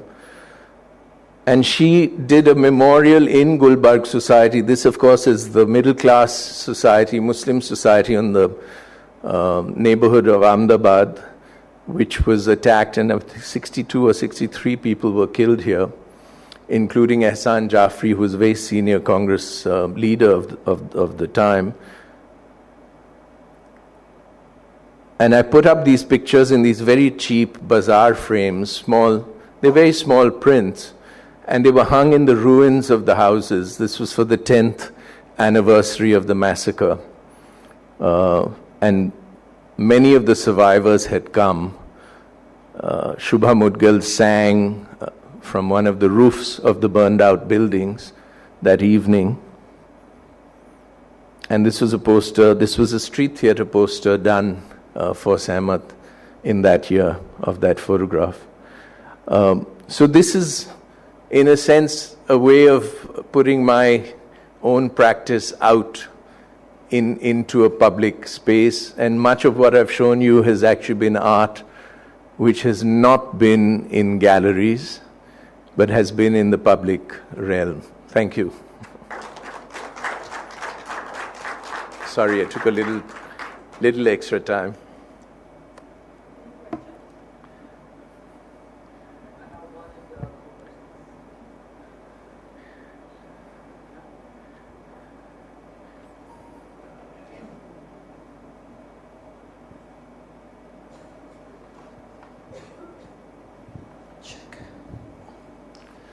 Oh, it's you again. I mean, yeah. If anyone else wants to. Anyone else is welcome, including the waiters. Yeah. Okay, so see, you talked about so many things. You talked about, the 1991 artists against communalism after the masjid. Yeah, I'm an old man. The Hindu called me a veteran 3 days ago. Yeah, and you talked about how you got behind Hussein in a big way. Not behind Hussein, defending Hussein. Yeah, that's basically what I meant. And you talked about the 84 Sikh riots, and the latest thing is the Gulbarg tragedy. One thing that the common thread that links all these stories is that, in spite of all the effort, pretty much every one of them has gone the other way, and we find ourselves in the last 5 years. Mm-hmm. So I'm just wondering, here's the core question. The question is art today in India, or has it ever been effective? Because we've seen all this, and yet this is where we are. So. Well, the poem on that poster, which is on your table, the famous one from Brecht, who was exiled from Germany by the Nazis, along with almost every other theatre person, artist, actor, architect, which says, will there be singing in the dark times? And yes, he says, yes, there will be singing of the dark times. And I agree, it looks like that we failed miserably with what we have faced in the last 5 years, but I still think that while we should still speak and scream and cry, because life is not worth living otherwise. Yeah, just curious to know what is the manifesto of the Sahmat Trust, or what is the goal, or how relevant is it today or in the years to come? Well, it's relevant, I think, if you feel it's relevant. The manifesto, there isn't actually really a manifesto, but very early on, Bhisham Sani had written a beautiful paragraph, which is somewhere. I have a lot of stuff here, actually. There's this huge book, which Sharan, do you have this book? So I'm going to leave it with Sharan. This is 25 years of our work, which is an incredible document, actually, with a lot of texts, etc. The whole idea basically was, to, as creative people, to stand up against the rising communalism, but through creative work. And after Ayodhya, what happened, because Ayodhya became an issue of interpretation of history, a lot of historians and academics got involved with us. So one of the interesting things, actually, with Sahmat, Sharmila talked about these study circles that they had done, but what we've done is we have this amazing history of lectures given by some of our finest academics, sociologists, historians, economists, which are attended by artists. So in a way, it's like almost a university experience. And, suddenly an artist, a senior artist, is listening to and being given information by some incredible scholar, which actually does ultimately enter their practice, because this opens fields to you which you may not have known before. Now, the end result of this in the political firmament is very hard to say. In the sense, but more and more now with the, as political, and we fought this for years. I mean, when the Hussain thing happened, the Congress was in power, and they didn't defend him. In fact, they were pussyfooting, as they have done all this time. Every time the Hindutva forces would launch an attack, the Congress would move back, and they'd move back, and they'd move back. And I remember when his house was attacked, we went to meet Sonia Gandhi, and I think she had just come in as Congress president. And there was Sanskar Bharati, which is the RSS culture wing, which had published this very vicious pamphlet against Hussain, where they used images and interpreted his paintings, in their own manner, very vulgar and sexually suggestive, etc. So we went into her study, and there is this Durga painting on the wall, which is almost identical to the one which was in the pamphlet, which they were attacking, And I said to her, okay, we're going to report you, to the RSS. And we pleaded, saying that, you have to defend. I mean, as a democracy, it's the duty of the state to protect a citizen who's being attacked, who has done no crime and has done no, nothing against the law. But they didn't at all, and I mean, huge fight with Shivraj Patil, which, I mean, I almost came to blows with him, and this was with a very distinguished group of people who had gone to meet him, including Shubha Mudgal and Vivan and the filmmaker who died. I can't remember his name now. But a very contentious meeting, and Shivraj Patil at that time was Home Minister. So it's a failure really of the political class. They have failed us. The artists haven't failed us. The writers haven't failed us. Perumal Murugan hasn't failed us. It's the people who attacked him and the people who didn't. I mean, there was great defense of Perumal, I must say, and that he did come back to life as a writer.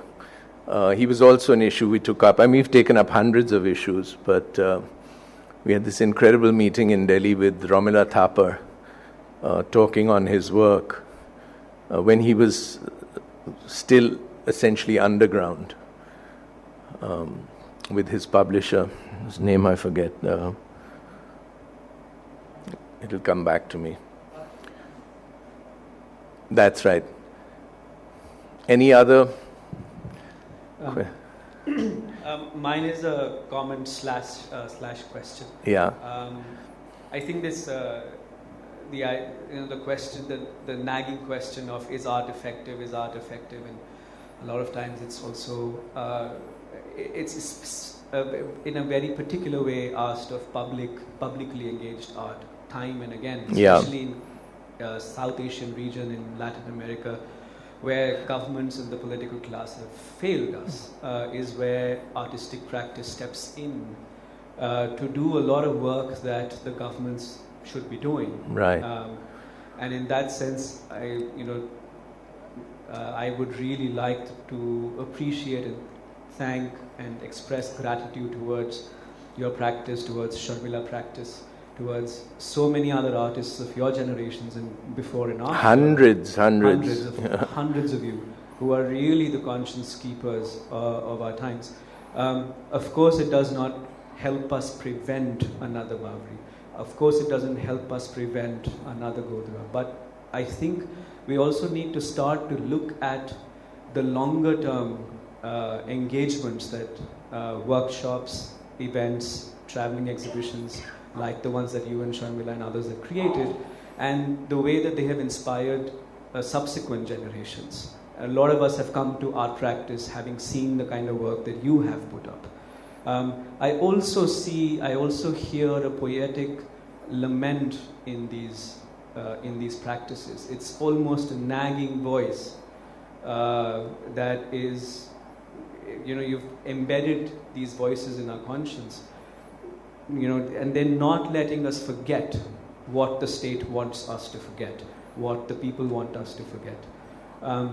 And that's the comment part. The question part is that both you and Sharmila are sitting on incredible archive. It's an archive of gigantic proportions. Mm-hmm. And Akanksha before presented the idea of the artist's museum. Are there new possibilities? Is it possible for you to open your archives beyond the limitation of an event? Oh, very much. I mean, that's the emphasis on publication, I think. That's why it's very, very important to us to have the print. And if you see this huge book, which I'm going to leave with Charan, and you, of course, are in Delhi, so this is available. This was actually done, this was the University of Chicago, quite amazingly asked us to do this book to do this exhibition which traveled around the US, 2013 or 12, which is a very, very comprehensive. I mean, the important thing about that exhibition actually ended up being this book, because it's a very beautifully produced, and we were very, it's full of massive texts, a lot of the texts which have come from our publications before, but it's a real document. And whatever happens to us in the future, this is there in libraries somewhere. So until the earth burns up, when the sun explodes, hopefully, this is going to be there. So we have, one of the amazing things, and that's really come from the discipline of the left. The archive we have is phenomenal, and we've recorded everything. I mean, I gave the University of Chicago, I don't know how many hundreds of thousands of hours of video, as Sharmila was saying, on DVDs. I mean, there were shopping bags of DVDs. And I must say, they produce 15 or 16 3-minute little video segments, which are on Vimeo. So if you look at Sehmat on Vimeo, yeah, they're on, maybe on YouTube. I think they're on Vimeo. But they're fantastically done, and they did them there, because it was good to have an outside person, a perspective. not an inside person because it gets very difficult to edit, and I don't mean 4-hour films by Anand Patwardhan, but you know what I mean. So those are very well done. So the archive is there, and that's actually thanks to the discipline of the few members who came out of the student movement from the left, because the left has this discipline of incredible archiving. Many of them, I must say, left the party, by the way, because there were big conflicts with Sehmat very early on. But there's tons of archive here. I was going to do my Dayanita.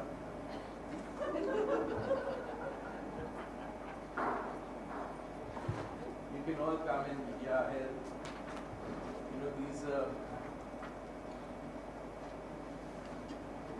These are just a few hundred book covers, all of which are available.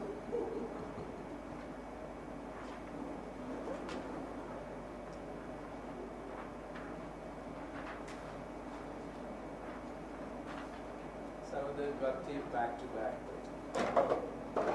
You get the idea. Someone should do a picture of me doing this so I can send it to their leader.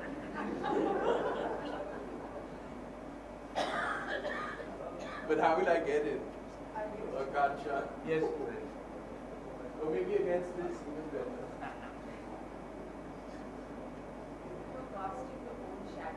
That's all right. That's the idea. Yeah. Wait. This angle is like it.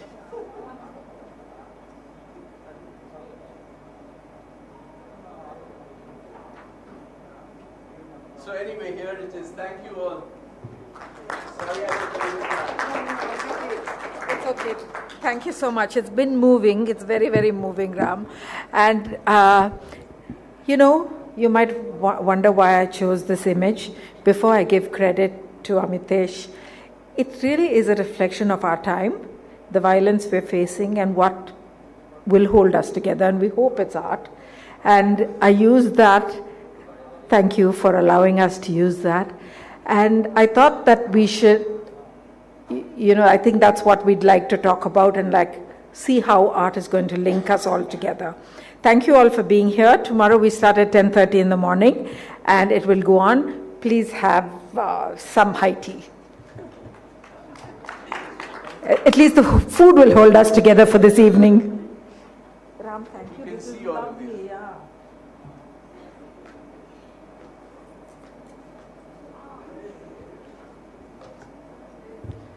So these are all for you, Sharon. Thank you so much.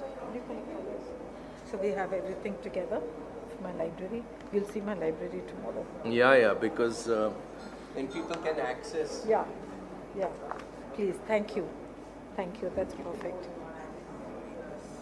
And yeah, you can from Sehmat in there.